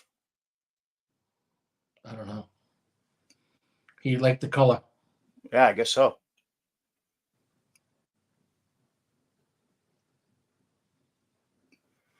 Infield in, 1 out in the 6th, huh? Yeah, they had the infield in the first inning. Oh, that's right with the O'Neill play. Well, that wasn't the first, second or Second third. inning. Yeah. Oh, you know who did that? It was the Cardinals did that with the Dodgers in the first Yeah. inning. So Reyes is in the game for Valdez. Yes, lefty righty. So they're going strict platoon with those two for now, huh? That makes sense, I guess. Although it makes sense until they bring in a righty next inning. Well, you know, you're in the lead. Who's the better defensive guy?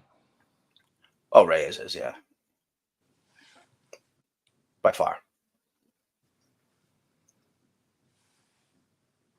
I guess, Reyes is a good little ball player. Yeah. He's not a starter. He's not a major league starter. He's a good bench player, though. This podcast is going to be fucking absolutely brutal for people to listen to. Why are you going to listen to it? I'm not going to listen to it. Someone hopefully will, though.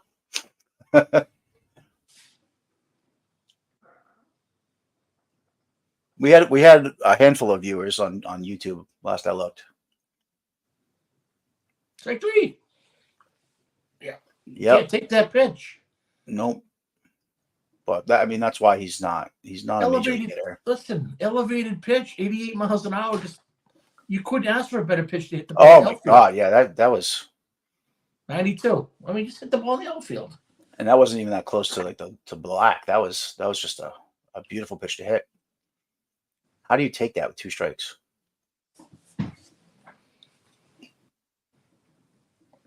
I spoke to my team, by the way. They're all in for facing your boys. Beautiful. Yeah. My pitchers were like arguing over who gets to pitch. I said, I don't think you're really going to want that assignment. Oh, yeah, I'll mow them down. Don't worry about it. Okay, we'll see.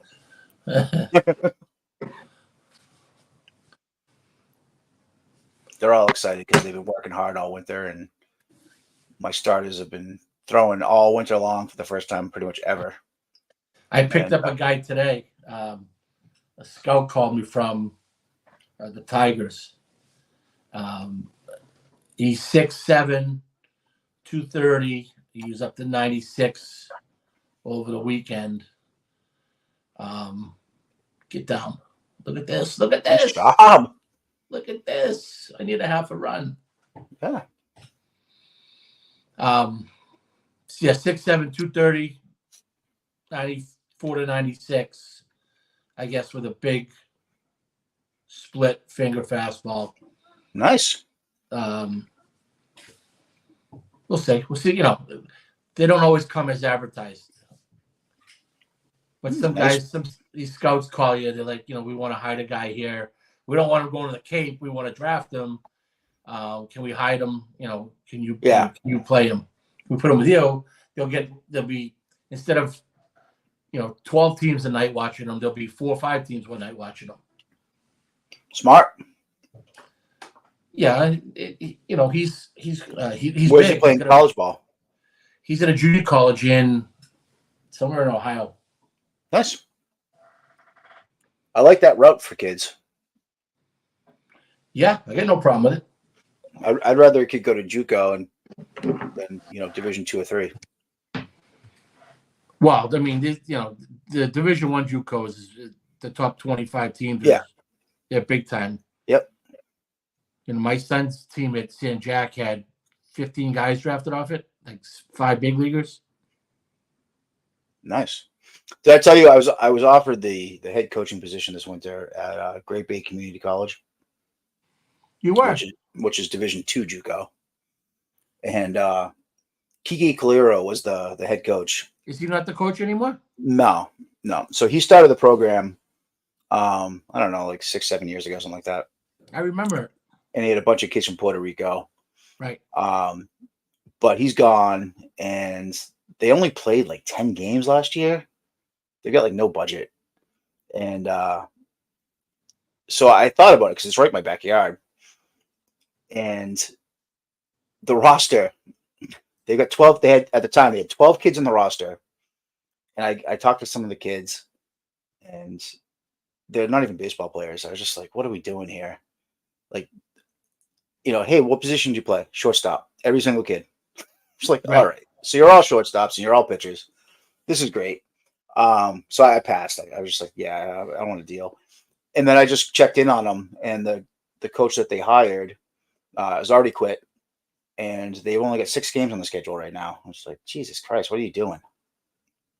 So I'm glad I didn't do that. What did that job pay? Nothing. It was like a $9,000 stipend or something like that. I was going to say 10 grand. Yeah. Yeah, it would have been fun, I guess, if they had like a full roster or like the funds to recruit or whatever. But yeah, they want you to go out and recruit. Yeah, I don't have time for that shit. Not at 10 grand. A few more years, like if I'm not working or something. Okay, so they're bringing in Campbell to work the 6th, huh? So they're going to be using Campbell, it looks like, to face lefties. They think that his stuff plays against lefties as well as any lefty pitcher does. That's why Bernardino went down, was to keep this guy on the roster. So he looks like he's like 50 years old, and he's a kid. He looks like he's a big dude too. Yeah. Good pitch. 81 mile an hour curveball, huh? That was a curve, right? Yeah. Looked like it. Not too much break on it, but late break. No, you didn't go. Good pitch, though. Yeah, absolutely. 0-2. Terrible defensive skill in that play. By Wong? He's lucky to block it. 2 strikes, you got to block everything, right? Yep. Oh, no.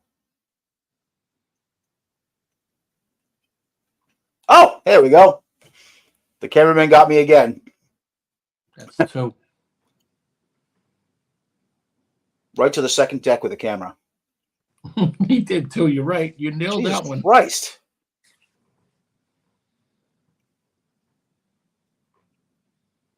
So he got away with one there, huh? 1-2, and he hangs that like that.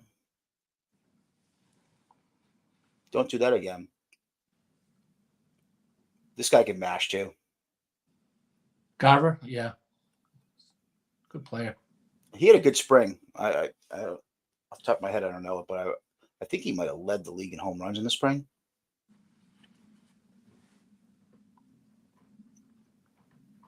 Oh, there you go. Nice pitch. Shit swing. There you go. So this guy's Portuguese. Like from Portugal. Really? Yeah. You don't see that too often. So are you Portuguese if you're from Portugal? Yes. Really? Yes. Yeah, he's from Portugal, yes. When I saw that he was Portuguese, I thought like, oh, maybe he's Brazilian or something, but he's Portuguese.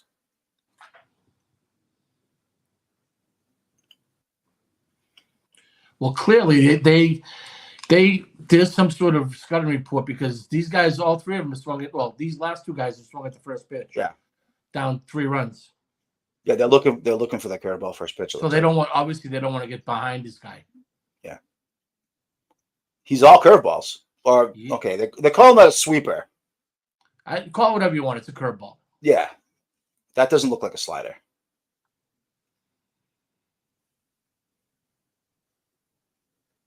That's a curveball. They're calling that a slider.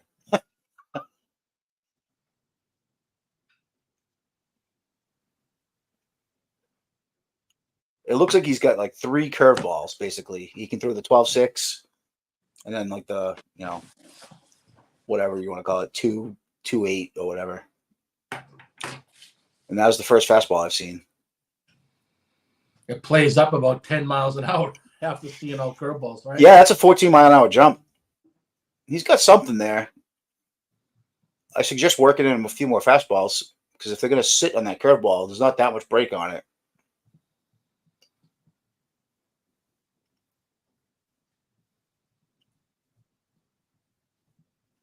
Did a fan just get whacked?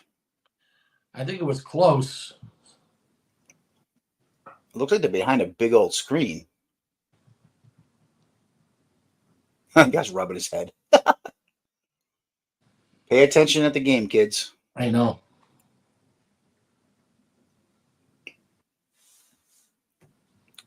It's a good waste right there. So he's thrown 11 pitches. It's got to be 8 curveballs. Yeah, if not more. There's another one. But he's definitely got 2 very different curveballs. One that almost looks like a slider, and then one that's 12-6.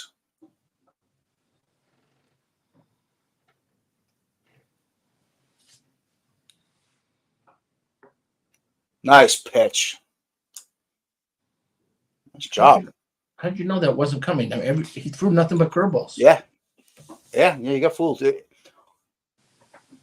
Yeah, that last one was tight. Yeah. Yep. So good for him. We got through the 6th. Now we need to do that 3 more times. We need a run. I need a run. I think so. I don't trust Martin and Jansen anymore. Especially since neither one's really healthy. That's true, too. Well, they seem to be pretty healthy at the end, right? I mean, they only threw like 3 innings in the spring each. Yeah. So I'd be less worried about Jansen because he's such a veteran. Oh, they're both veterans. I'm less worried about Martin just because I think Martin has been more consistent the last few years. Jansen just allows too many fucking base runners. Yeah.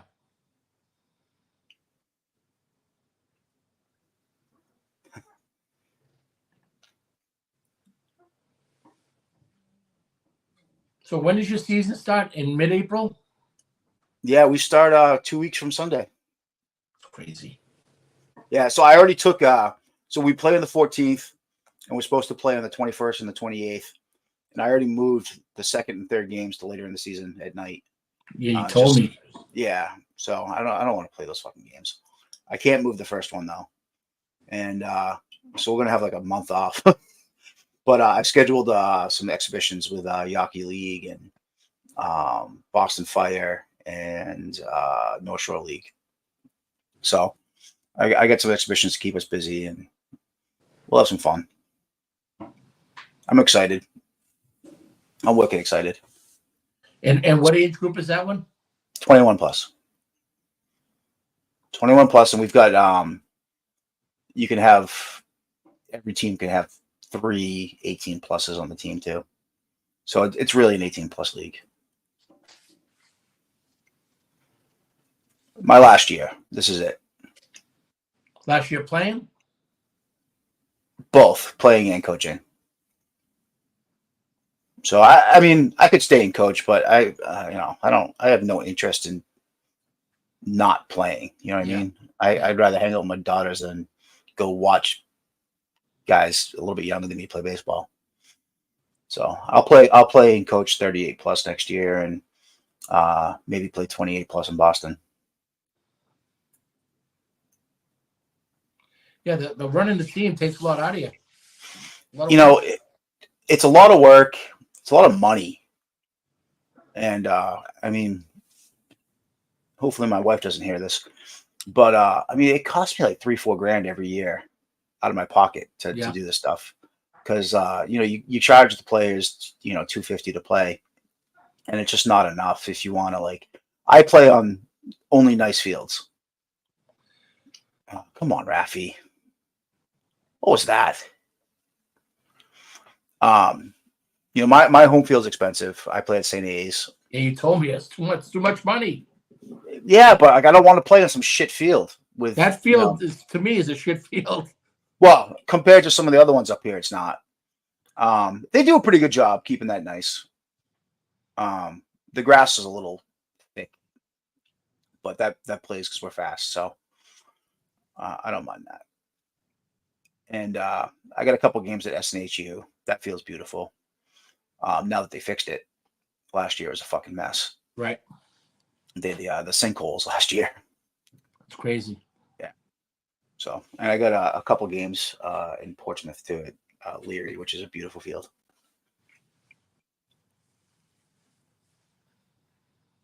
So I even like when we have away games, like I'll offer to pay for a better field because some of these fields are just so bad it's not worth going. Right. So Robbie Mills, I don't know if you've been there in Laconia. That's a nice field.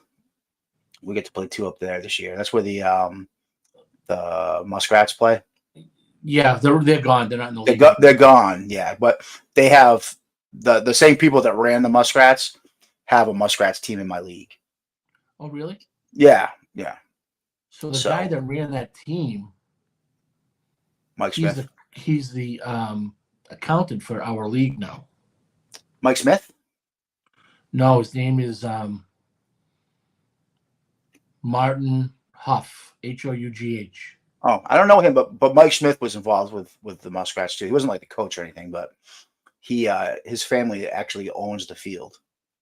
Oh, really? Yeah, and he's in a band with Doug Flutie. And he's in that band, yeah. Yeah, and he plays ball with Doug Flutie too in Boston. Well, what happened to the shift? Thought you quit shift. Yep. Oh well, that was a short inning. This has got like bad ending written all over it for the Red Sox. I'm not feeling good about this right now with this bullpen. Who's coming out now? They're gonna probably bring out Weissert, right? Why would you just leave Campbell back in there for another inning? Yeah, this is not what they do. That's just it's opening day. Yeah, exactly. It'll be Weissert, I imagine. I didn't see if anyone was warming up. Let me ask you this: who's going to manage this team next year? I would imagine Cora. No, you don't think they bring him back? He's a free agent at the end of the year. You don't think he wants to be back? No. I mean, they've been pumping up Andrew Bailey like he's the best thing to happen in baseball. Wow, have they ever? And it's great. I guess I just don't see what he's done to earn the reputation that he has. Well, he played with Breslow. That's it. Yeah, he played with Breslow, and he did a good job in 2021 with the Giants. But no one wants to talk about how bad they were last year and that they let him go. So I don't know. He seems like a nice guy. Supposedly he's the reason why, Whitlock's going to be a good starter this year and why Pivetta is going to be a good starter this year and why Isaiah Campbell's a viable major leaguer. Supposedly it's all him. I don't believe it for a second, but these fans, they think that a pitching coach can affect a staff that much. They're major league pitchers. They're professionals. You can't change that much about them. No. Oh, Campbell. It's Campbell. Look at you. Why not? I guess I didn't think that that's what they would do on opening day. I also didn't think he was a long guy. I thought he was a one-inning guy. Well, he's only thrown 15 pitches, right? 60. Yeah, that's true. Yep. Yeah, it's still the up and down, though.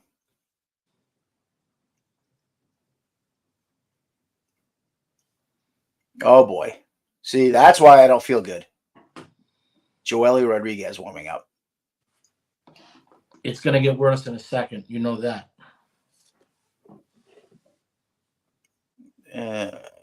Boy. Okay. So who's on deck here? Is it a lefty? Yes. Canzone. Yep, he's a lefty. So now they're going to bring in Rodriguez, and then they're probably going to pinch hit for Canzone. Canzone, whatever you fucking want to call him. Canzone's getting hit for it, right? You know that. Yeah.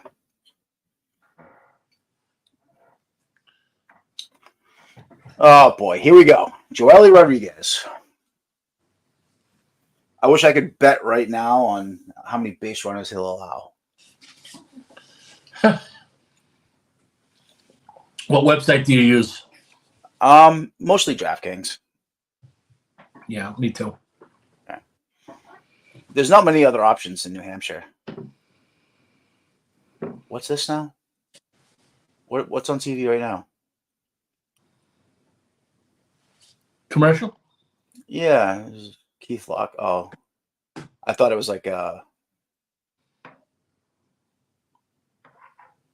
in thought it was Spanish. Is it? They had Keith Lockhart out there to start. He's the director of the Boston's and New Fox, York yeah, show. yeah. It's a Red Sox commercial.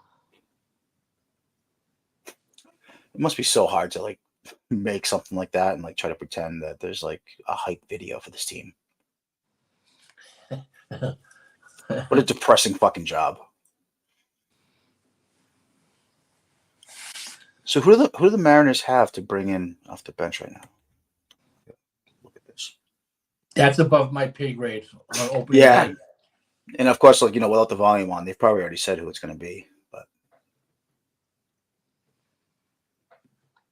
Oh, North Carolina lost. wait, what? UNC lost. To who? Alabama, Son of a 89-87. bitch! Wow. My bracket.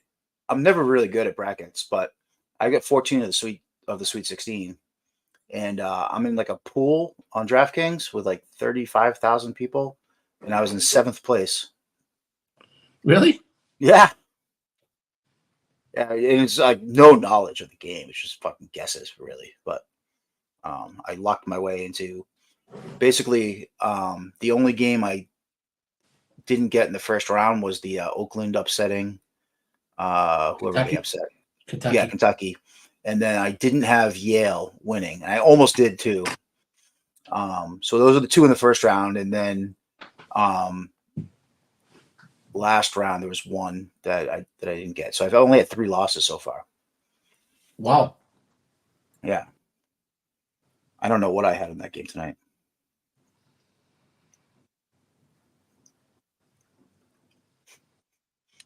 Chris is in the desert listening to death metal music. He's out in the West Coast? Yeah, he lives at Joshua Tree. Oh, he does? Yeah. So he like goes to like all these weirdo things in the desert. Dylan Moore. He's a Yankees fan. Fits right in. Yeah, exactly. This kid was a huge prospect. And he kind of fizzled out. Peter Gammons used to like just blow this kid on a daily basis. Like he did with who was the shortstop for the A's that fizzled out that was supposed to be Crosby? Bobby Crosby? Oh, yes. Oh, and Peter Gammons used to just like on a nightly basis, like just jizz all over Twitter. Oh, come. You're not going to like this.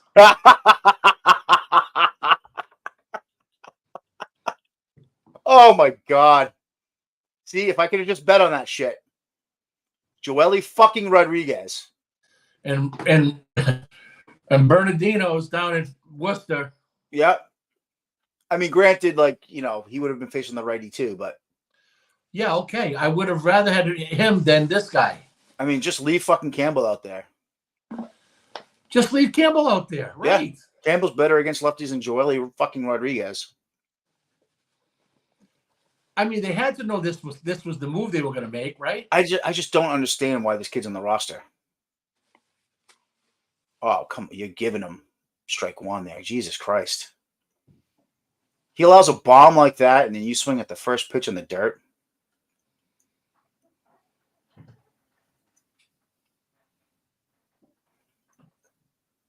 This is going to get ugly. I had a feeling this was going to happen.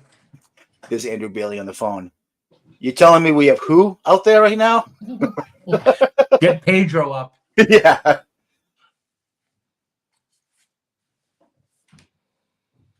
I'm actually surprised they didn't bring in Winkowski. There's the guy that they should have brought in the first place, like I said. Weiser.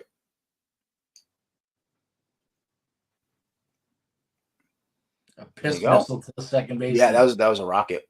Good thing Reyes was out there. He was playing him up the middle, huh? Yeah. So maybe Cora wants everybody to get a little work in tonight. Throw everybody in the bullpen. Yeah, I would just think that Winkowski's like your first guy to go to out of the pen. Here comes Bailey. What do you say to this kid right now? Don't suck.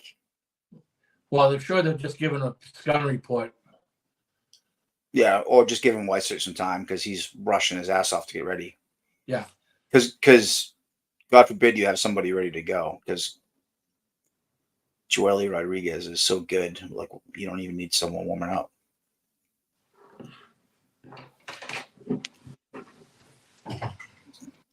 Kid's sweating like a whore on Sunday already, too. It's unbelievable. Oh, my God. This fucking team. You can't build a team like this. You can have a nice win, nice vibes to start the season, and Joely fucking Rodriguez is going to ruin it. This is his last batter, though, I would imagine, right? It's going to face 3. This is the right? third. Home Yeah, run? this is the third. Yeah, right. So this Home run and the ground out, yeah. I don't like that rule. I miss the old, bringing a lefty for one batter thing. You and me Shit on both. that one.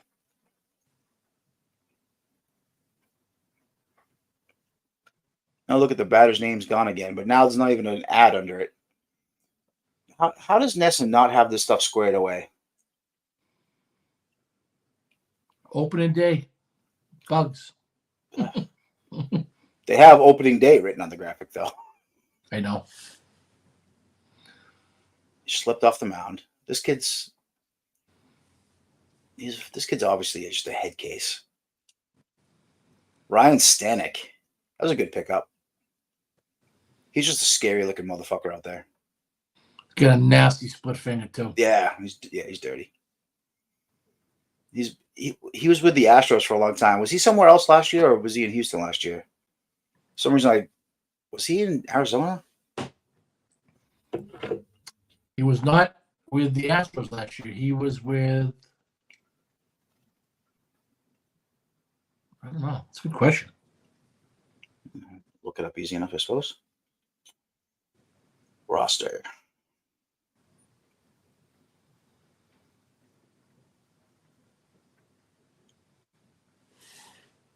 Miami.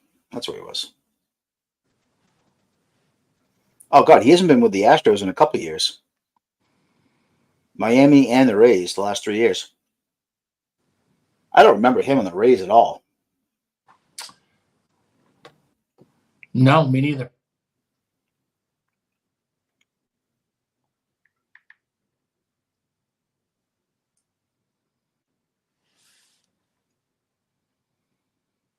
What do you think? Does he get J.P. Crawford here?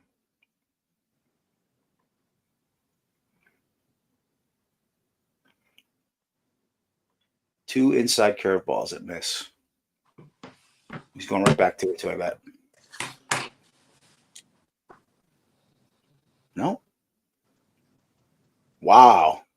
Borderline right there. Yeah, I'm surprised they gave it to him, considering how much he's missing by. Oh, the game went over, right? Thank God. Hey, congratulations. I just need them to fun. lose by 1.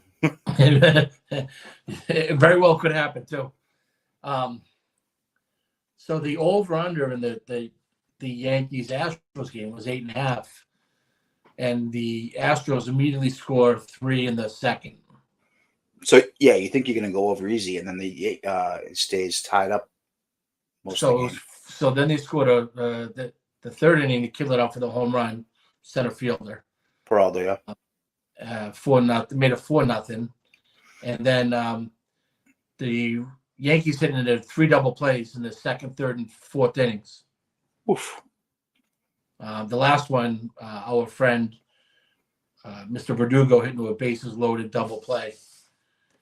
Yeah, I saw he had an RBI today on a sac fly. So then the next inning, the fifth Valdez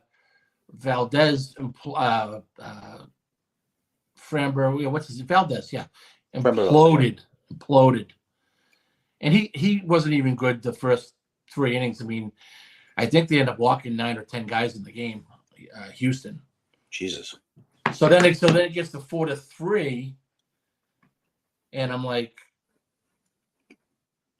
oh, well, you know what's going to happen? I said, as long as the Yankees tie the game 4-4, it's game's over, it's going over. And then they left the guy running. They got runner on third, 1 out. They left him stranded there in the 5th inning, and with Judge and Giancarlo both left him stranded at third base. Jeez. And I'm like, oh, they're gonna lose 4-3 now, or worse, it's gonna get 5-3. They're gonna lose 5-3, and then they end up tying it up, and then I think Verdugo actually knocked in the game-winning run. Yeah, sack fly. He did. So you see Soto's throw to save the game at the end. Yeah, it wasn't very deep, but it was a good throw. It was right on line, but real good throw. I would have never sent him that play. That was crazy for him to send him. I don't know who the runner was. It doesn't make a difference. The situation dictates what he's sent him. Yeah, that's true. That's true. Right. Yeah. So, so then the Astros pitching was not very good. They hit Rizzo with the bases loaded. Right in the hands. Right in the hand. That poor bastard gets hit so much. See ya. Look at this. Beautiful. Tie fucking game. Wow. Oh, Jesus. No, that's not tie game. 6-4. Needed that. He's having a big day, huh? Yeah, it's a good day for him. Let's fucking go. Tyler O'Neill. When we got him, my brother, I guess I'd never heard of him. And he texted me. He said, "Who's this guy? Is he good?" And I said, "Yeah, he's a fucking stud." And then he kind of questioned it. He's like, "Really?" Because I never heard of him. But he's a stud. Signed for 1 year. 1 year, right? He's got he didn't sign here. He was traded here. He's got 1 year left. Oh, right. He got traded here, but he's a free agent at the end of the year. Yes, correct. Had a boy. Good swing. And terrible swing. This guy here, man, I don't know. He fucking stinks. I'm sorry. I'm all set with Yoshida. I mean, if he cost half of what he cost, I wouldn't care. But for $100 million, like, come on. And he's a DH. He's a one-tool fucking DH. He'll hit for a decent average. That's absolutely it.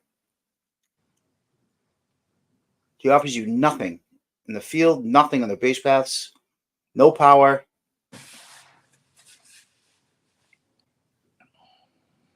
O'Neill's been the whole fucking offense today, huh? Pretty much. Devers, the Devers home run.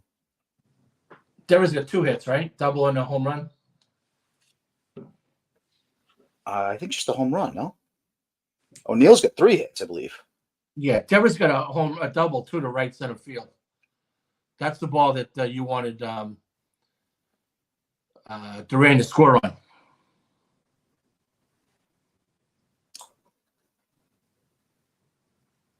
I thought that was Yoshida. No. Yoshida won't touch third base till the 3rd week of the season. Wait, so O'Neill's only got 1 hit today? How's that? That's not possible. That's not accurate. That can't be accurate. He's gonna walk. He's gonna walk too. Yeah, he's gonna walk, 2 runs, an RBI, and 1 hit. Why did I think he had a double earlier in the game? No, that was Devers hit that.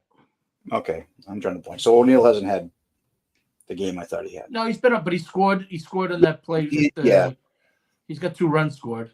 I think he hit one of those balls that I thought was gone, and then the camera tricked me. Yes, I think so too. Yeah. I'll tell you, like, that happens so much with Nesson. When I watch the Braves game, that never happens. Oof. Nothing like fucking 3 terrible swings right after that home run, too. Come on, guys. That inning was over so fast after that home run. Yeah, and they scored a run. Crazy.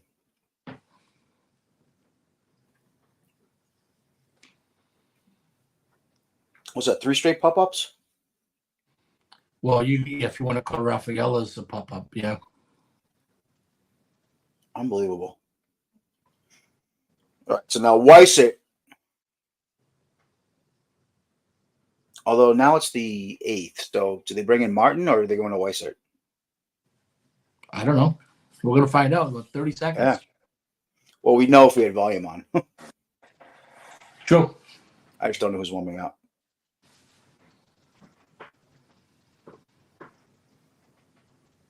So Kirby and Pavetta tomorrow? Kirby and Pavetta. I'm really interested to see the year that Kirby has because he's got so much talent. He just rubbed me the wrong way last year with the comments about, being hung out to dry by, being left out in the mound or whatever. Yeah, he got spoken to. Was he? He got spoken to. Oh yeah. Yeah, he got a lot of heat for that from former pros and whatever. He did, and he apologized. I made a mistake. It wasn't. Yeah, he looked like such a bitch. But man, is he talented. He got a good arsenal of stuff, that's for sure. And he added that knuckleball. You said that the last time we talked that he threw a knuckleball, right? Yeah, filthy. He worked in at the end of last year, and it was it might have been the day or the day after Wakefield passed, and he. I remember that happening. Yeah, throw it for Wakefield basically. But he definitely threw it in the spring a little bit too. Look at that stadium, huh? Yeah, and then you look at the Fenway, what a dump it is. Shithole fucking stadium. People think that players will come here because they want to play at Fenway Park. Like, I gotta tell you, the players don't give a fuck about Fenway Park. It is an absolute shithole. What's crazy is the Martin. Yeah, makes sense. Yeah, it makes sense. I would love to have seen Weissert, but what's crazy is you go into the locker room at Fenway. It's just so small. And they've done a lot, but there's nothing else you can do to the place. It's 100 years old, right? Yep. It's a dump. The visitors' locker room is even worse. Yeah, that I don't care about. Yeah, but it's terrible. I mean, it's a legitimate advantage. But as a visiting player, when you go there and that's your experience, like what on earth makes anyone think that they want to come here and play in the stadium? It's a legitimate advantage. I mean, it's tiny. Yeah. It's like it's like a broom closet. The umpire's room is almost as big as the locker room for the visiting team. I've never seen the umpire's room.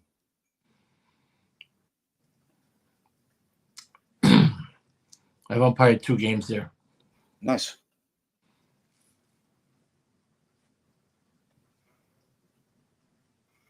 Oh, I told you I did the plate there in the game with Marcus Stroman was the starting pitcher. Oh, that's right. Yeah, USA. Yeah. Nice. Quick work. See, I'm not sold on Rodriguez being this massive superstar. Neither am I. If you look at his metrics, which I don't really care to do, but I did the other day just for shits and giggles, because someone was trying to convince me that he's better than Corbin Carroll. No way. Yeah, just in my opinion, absolutely no way. If you look at the metrics, he's better at every aspect of the game than Corbin Carroll. He's faster. He's got a stronger arm. He makes a little bit more contact. He's got a little bit more power. Like every single thing, he has the advantage over Carroll, but I just don't see it. He doesn't come off as a superstar to me. He's not as fast as Carroll. Carroll might be the fastest player in baseball. That's what I think. But if you go to Fangraphs and look at their sprint speed, and take it for what it's worth, I could fire Fangraphs into the sun. I don't give a shit. But the metrics say that J-Rod's faster. He might be faster in a straight line. But getting around the bases, I mean, it's Carroll and I don't know who else after Carroll because to me he's the fastest in baseball. Wow, Martin, Carroll, you got the quick kid work for these guys. Mason Wynn from the Cardinals. Yeah, oh, he's dirty. Blazing fast. Yeah, I watched him today a little bit. Frelick's really fast.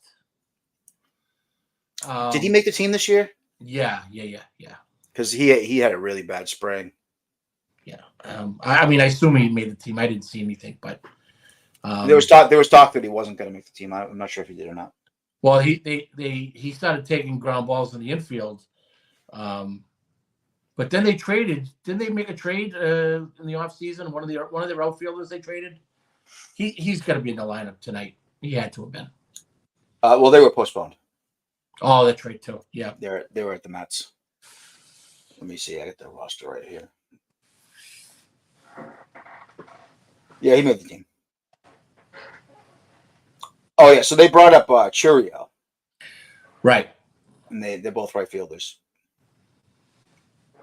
Although I suppose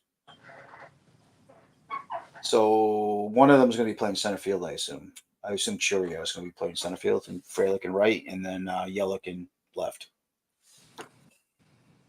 Who did they get rid of? Yeah, because they got nobody else. It's a young team now. Young. But that'll be I'm okay going young if you're gonna, if you got the studs to do it. Yeah, they're carrying 3 catchers. They're carrying come on. Oh.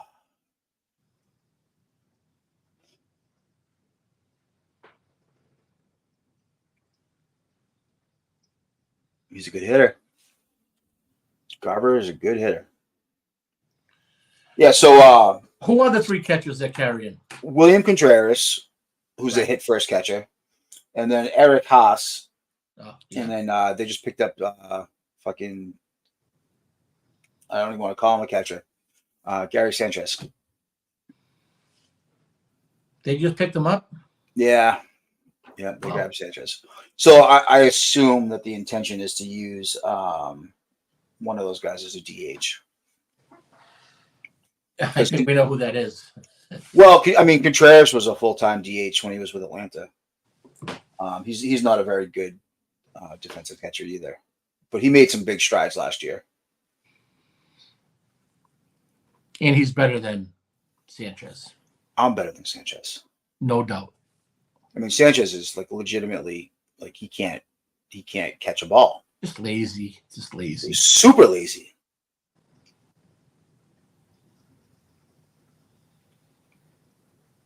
Yeah, he backhands everything that's to his right, and never gets in front of it. Never, ever, ever.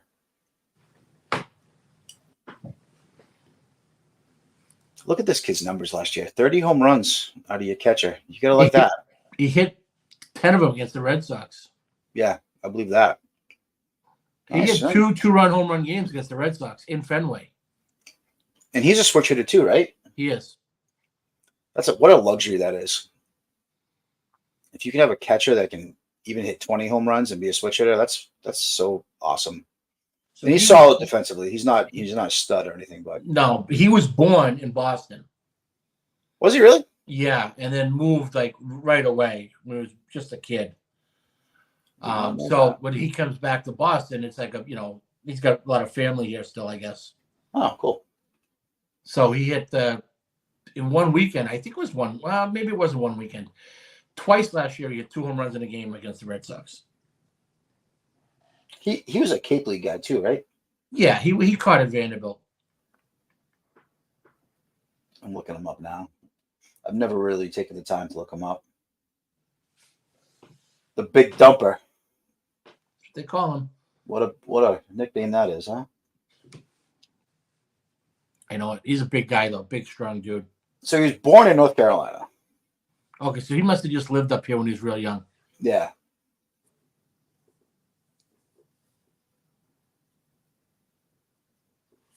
And he went to Florida State. You got the wrong guy. Cal Raleigh. Oh, that's Cal Raleigh went to Florida State. I'm thinking of not Cal Raleigh. I'm thinking of Jesus. You're right. Cal Raleigh went to Florida State. I'm thinking of. You think of Jonah Heim? No, no, no, no. Oh,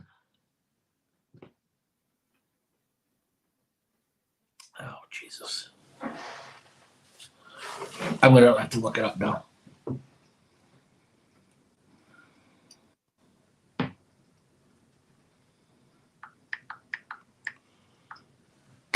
Kurt Casale. Oh, yeah. He went to Vandy, but He just got cut.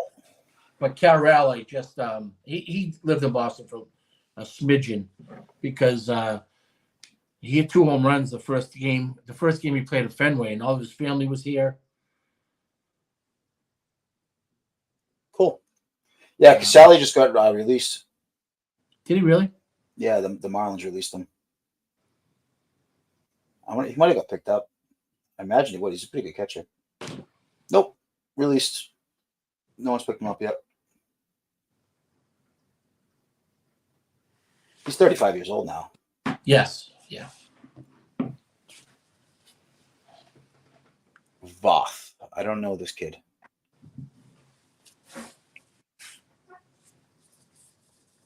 Is this a rookie? I don't know. I've never heard his name before. Here we go.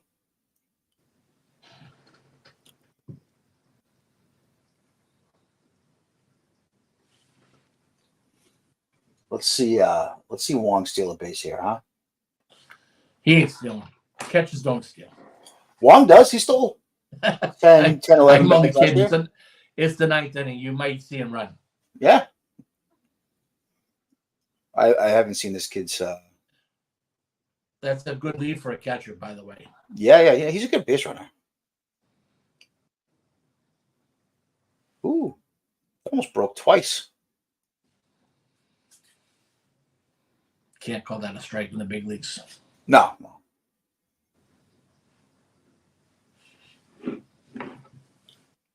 I don't know who this kid is. I've never heard of him. Boff.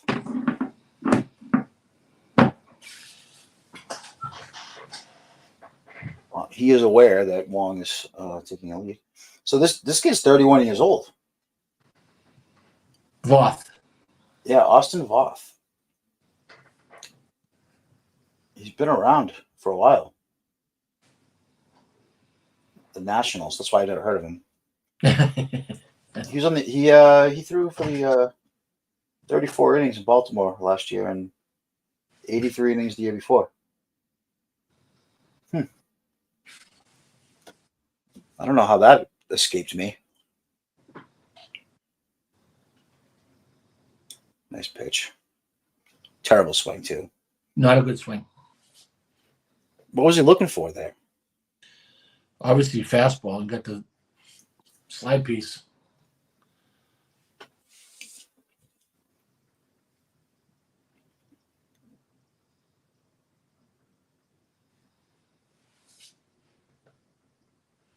Got another one.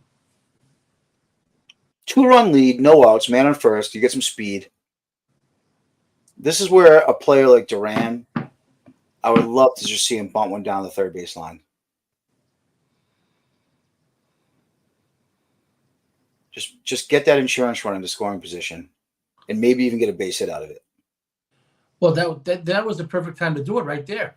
Yeah, but they don't even think like that anymore.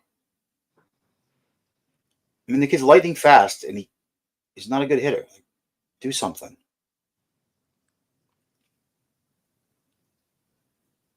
Ooh.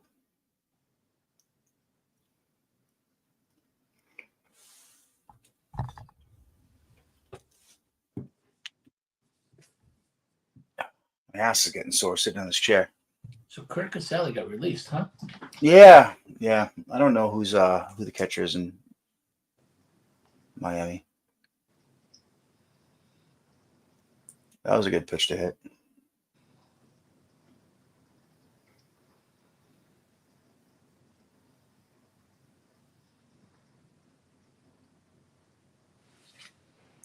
Let's see who's catching for Miami these days. Bethancourt. Oh yeah. He's not even really a catcher. No, Come on. Check swing and a bad pitch. You got to go first pitch. You got to go. Yep. And Devers has to let him go. Yeah, you know what, though? I forgot Devers was hitting behind him. Devers can afford to give him a pitch. Yeah, but if he steals the bag, they just put him on. Yeah, that's true. Yeah, good call. You're gonna have to put Devers third, and put someone else second. Second in the lineup, because you're really handcuffing one of Durant's best tools, it might be his best tool, which is his speed. Yeah.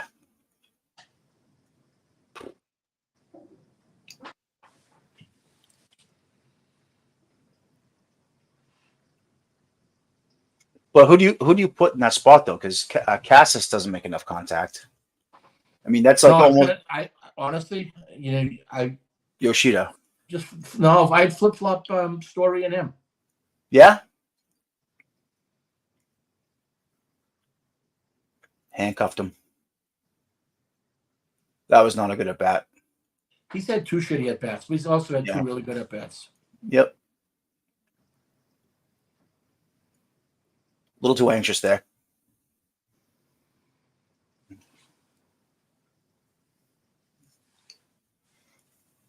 70. Why does Jansen wear 74? I don't know. Can't you wear a real fucking number? You're a major leaguer. He was a catcher. Yeah, you get signed as a catcher. You're right. Yep.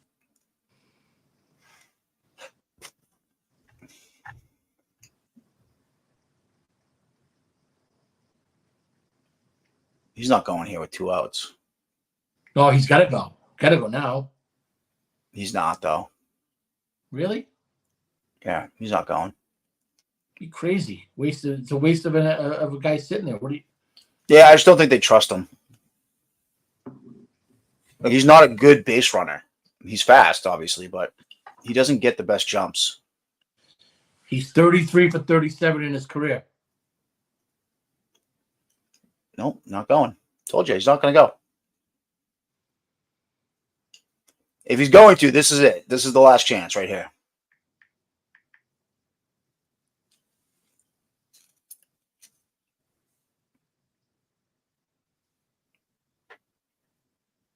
He's not. Oh, he is. There he goes. Oh, he didn't go? He got a decent jump, it looked like, too.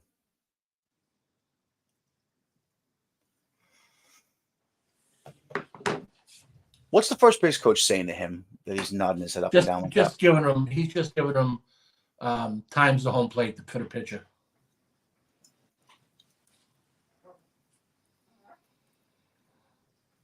Well, now he's definitely not going. This is a great pitch to go. 2-2? 2-2, 2 outs. It's a great pitch. No one expects it. Including Durant. Including Durant. Is that a different Expos hat than you were wearing last week? Yes. Great one. I like that. Sharp. We got more uniforms and hats than we know what to do with. There you go. Safe. There he goes. I know. It's I don't know if I told you, but my fucking 21 plus team, I've got 7 sets of uniforms. I got like 2 new ones every year. It's ridiculous. My guys feel like they're the Oregon Ducks. Well, the uniform. They're all beautiful too. We've got awesome uniforms. One of these weeks I'll bring them all out. They're gorgeous. What size hat are you? Big. 7.3/8. That's not that bad. 7.5 probably. I'm growing my hair out, so the hats are a little tighter these days.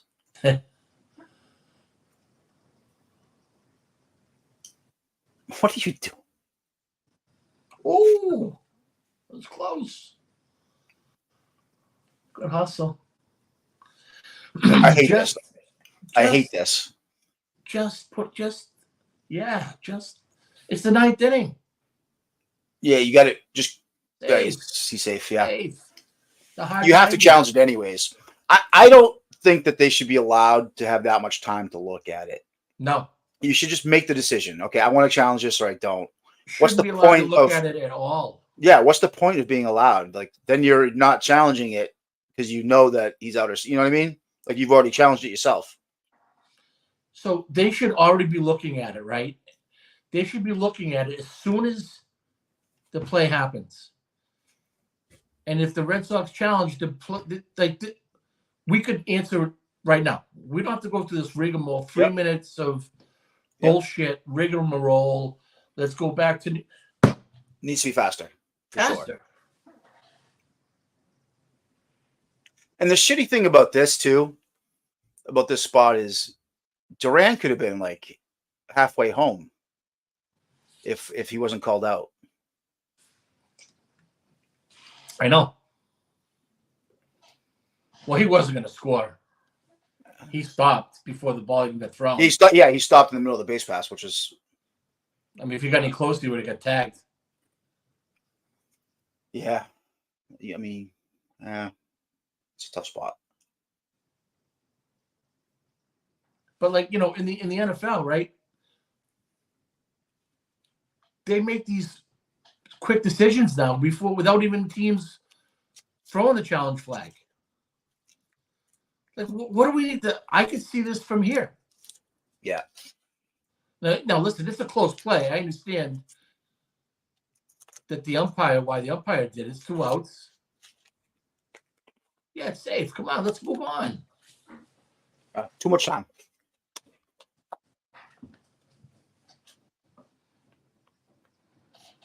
You're giving if the Mariners want to make a move here, you're giving them time to warm up the pitcher. Like, come on. There you go.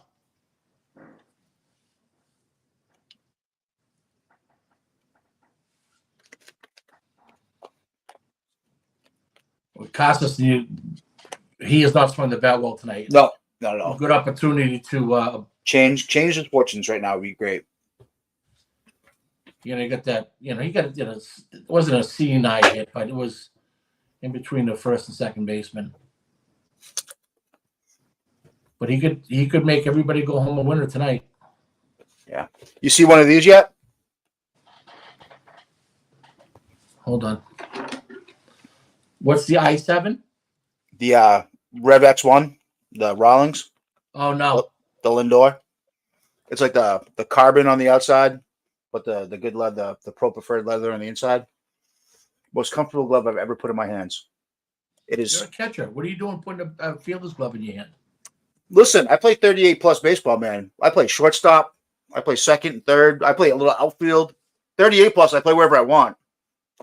Well, yeah, you make out the lineup. No, not in 38 plus. Not in 38 plus. I play for my buddy. So we're co-coaches, but he does everything. Who catches in 38? The 38 plus last guy to get in the game, show up to the game.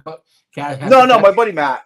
He's a good catcher, and I catch in the other league. So sometimes I have 3 games in a day. I can't catch 3 games in a day. How can you play 3 games in a day? No, it happens a lot. Your wife must hate you. Despises me. All right, 2 runners in scoring position. Let's go. I would instantly put Casas on. Mm-hmm. Instantly. 2 on count. With Yoshida on deck? Yeah. Why not? See, this is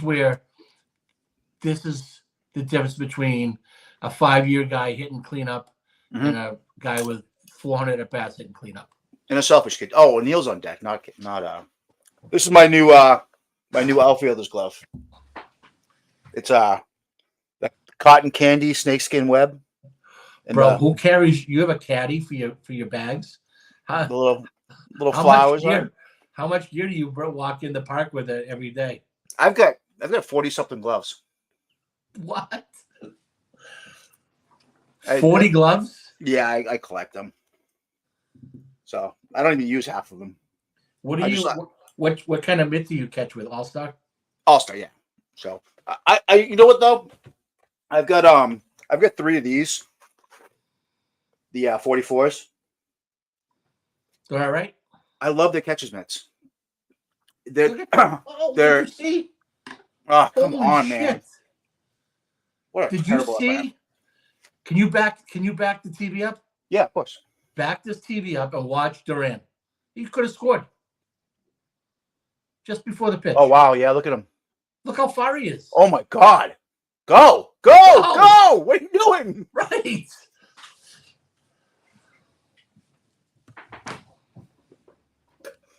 Yeah, 44s.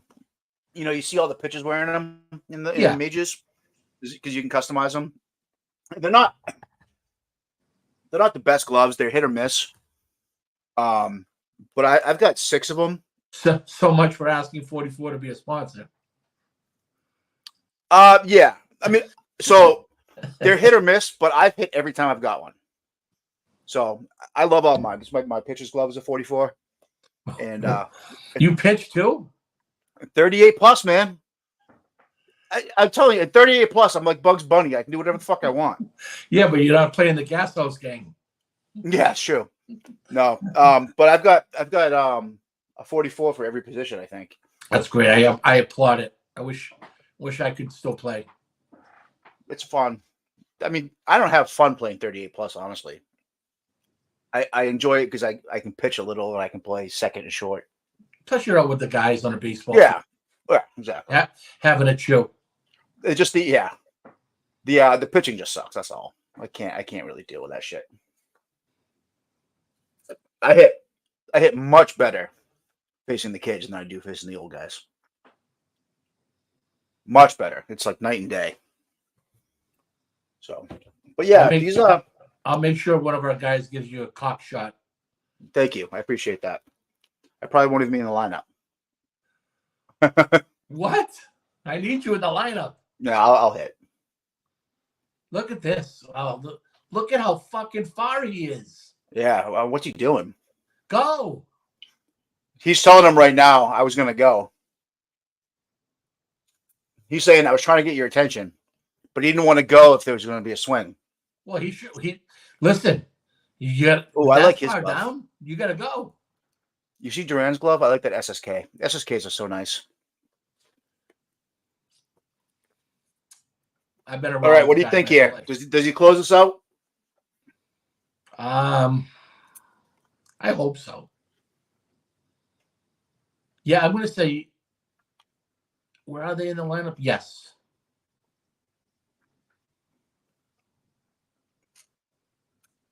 I missed the one inning where Nesson put the batters on the screen.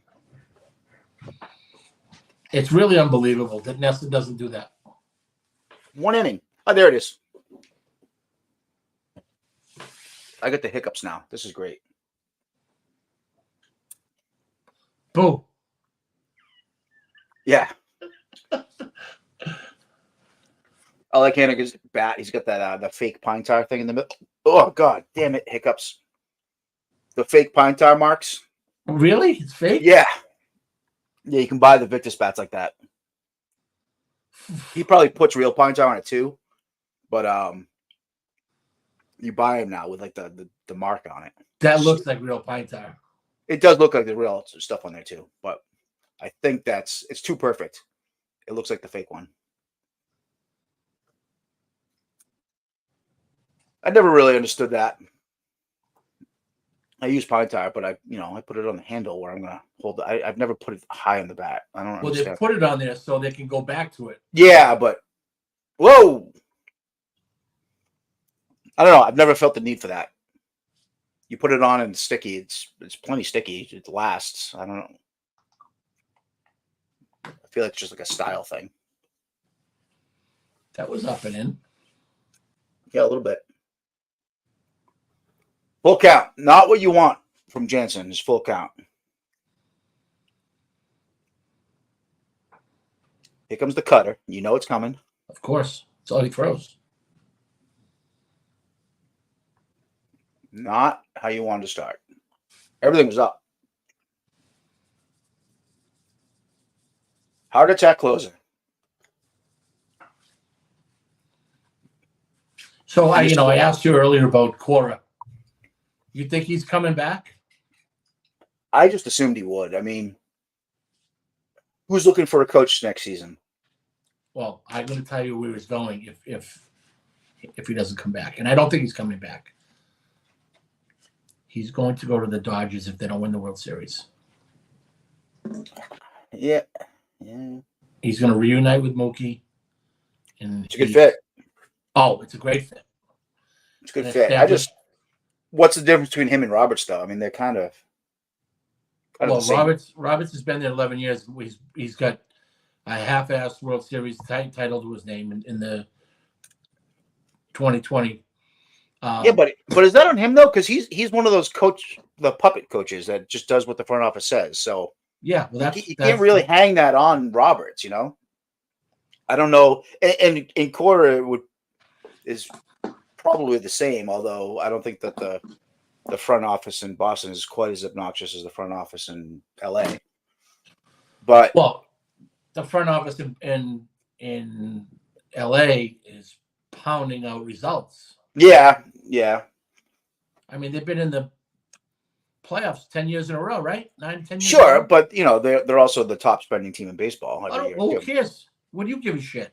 No, I don't give a fuck at all. I'm good for them. I don't think that Dave Roberts is the problem there.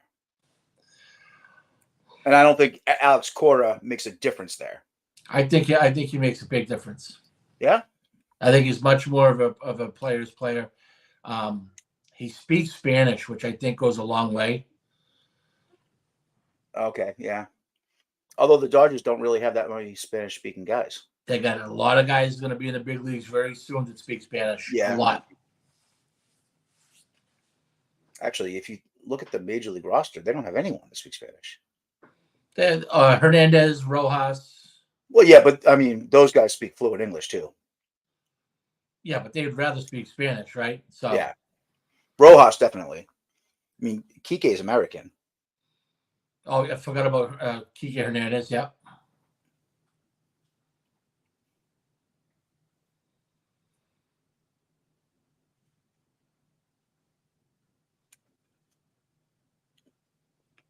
All right, one more. Got away with one there. Could we go win all the way around? Over you plus 1.5, and the Red Sox win. We could. You know, you would think Veritek would be next in line, but I don't think he wants it. Well, honestly, he's gonna have to, get his wife just to keep her mouth shut. Shut the fuck up.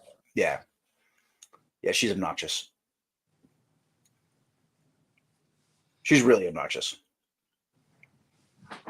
But I also don't think that he is interested in that much work. You don't think so? No, I don't think so. I think he's next. I love that. I mean, he's my boy. I have a tattoo of the man in my left arm. I think he's next. He's a game day manager, which is crazy that they even have one. Yeah. But he's a game day manager. Obviously, he caught in the big leagues for 20 years. No one prepares for a game better than him. No one does the homework better than him. And I think it'd be great for the Red Sox. I really do. I don't think, regardless, I don't think. What are they saying right now? Cora's coming back. In and over. They want to bring somebody in and over.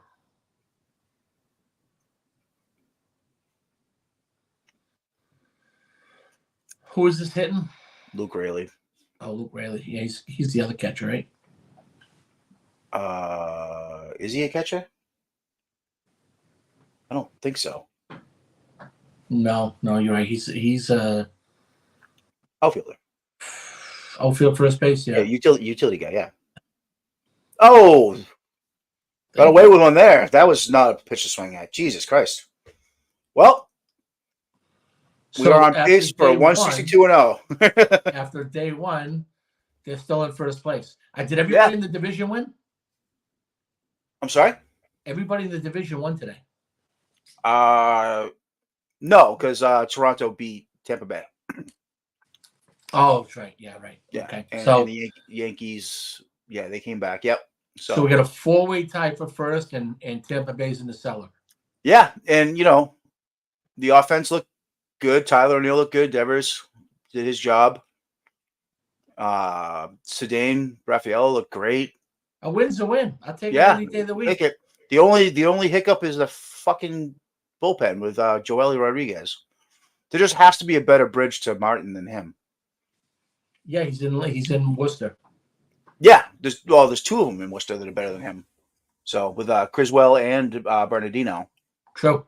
So and where's Licky? Did he accept an assignment or did he go away? I don't know. I don't think he signed with anybody. No, he definitely didn't sign with anyone. I know that. So I would have seen it today when I was combing through the transactions.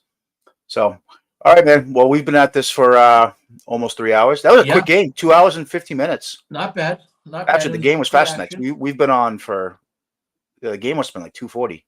Yeah, probably. I was gonna say about 240. That's a quick game. I'll take it. It's the way it should be. Good stuff. Bello looked good. Martin looked good. Yeah, it was a good win. Isaiah Campbell did his job. Can't complain. Now let's see how Pivetta does against Kirby and Crawford does against Gilbert and Whitlock does against Miller. I'm going to start taking the over all weekend. The over? Yes. Yeah. Why not? I mean, the only thing though is that Seattle's offense just isn't that potent. But They scored 4. They scored 4. They're going to score more against the back end of the rotation. Yeah. Rotation. So, but yeah, good win. Good game. Clean game for the Red Sox. So you'll take it. So Twitter is going to be all the fanboys will be taking a victory lap tonight. Like, I told you this team's going to be good. Right. But so, it's a good win. It's a good team that they beat and positive things, which is all you could ask for. Well, I'm going to watch 5 minutes of Lenny Donato and my main man Jim Ed Rice, and then go to bed. I'm going to see what's on the West Coast. All right, bud. We'll talk to you soon. I'll talk to you later. Have a good one, man. You too. See ya. Bye.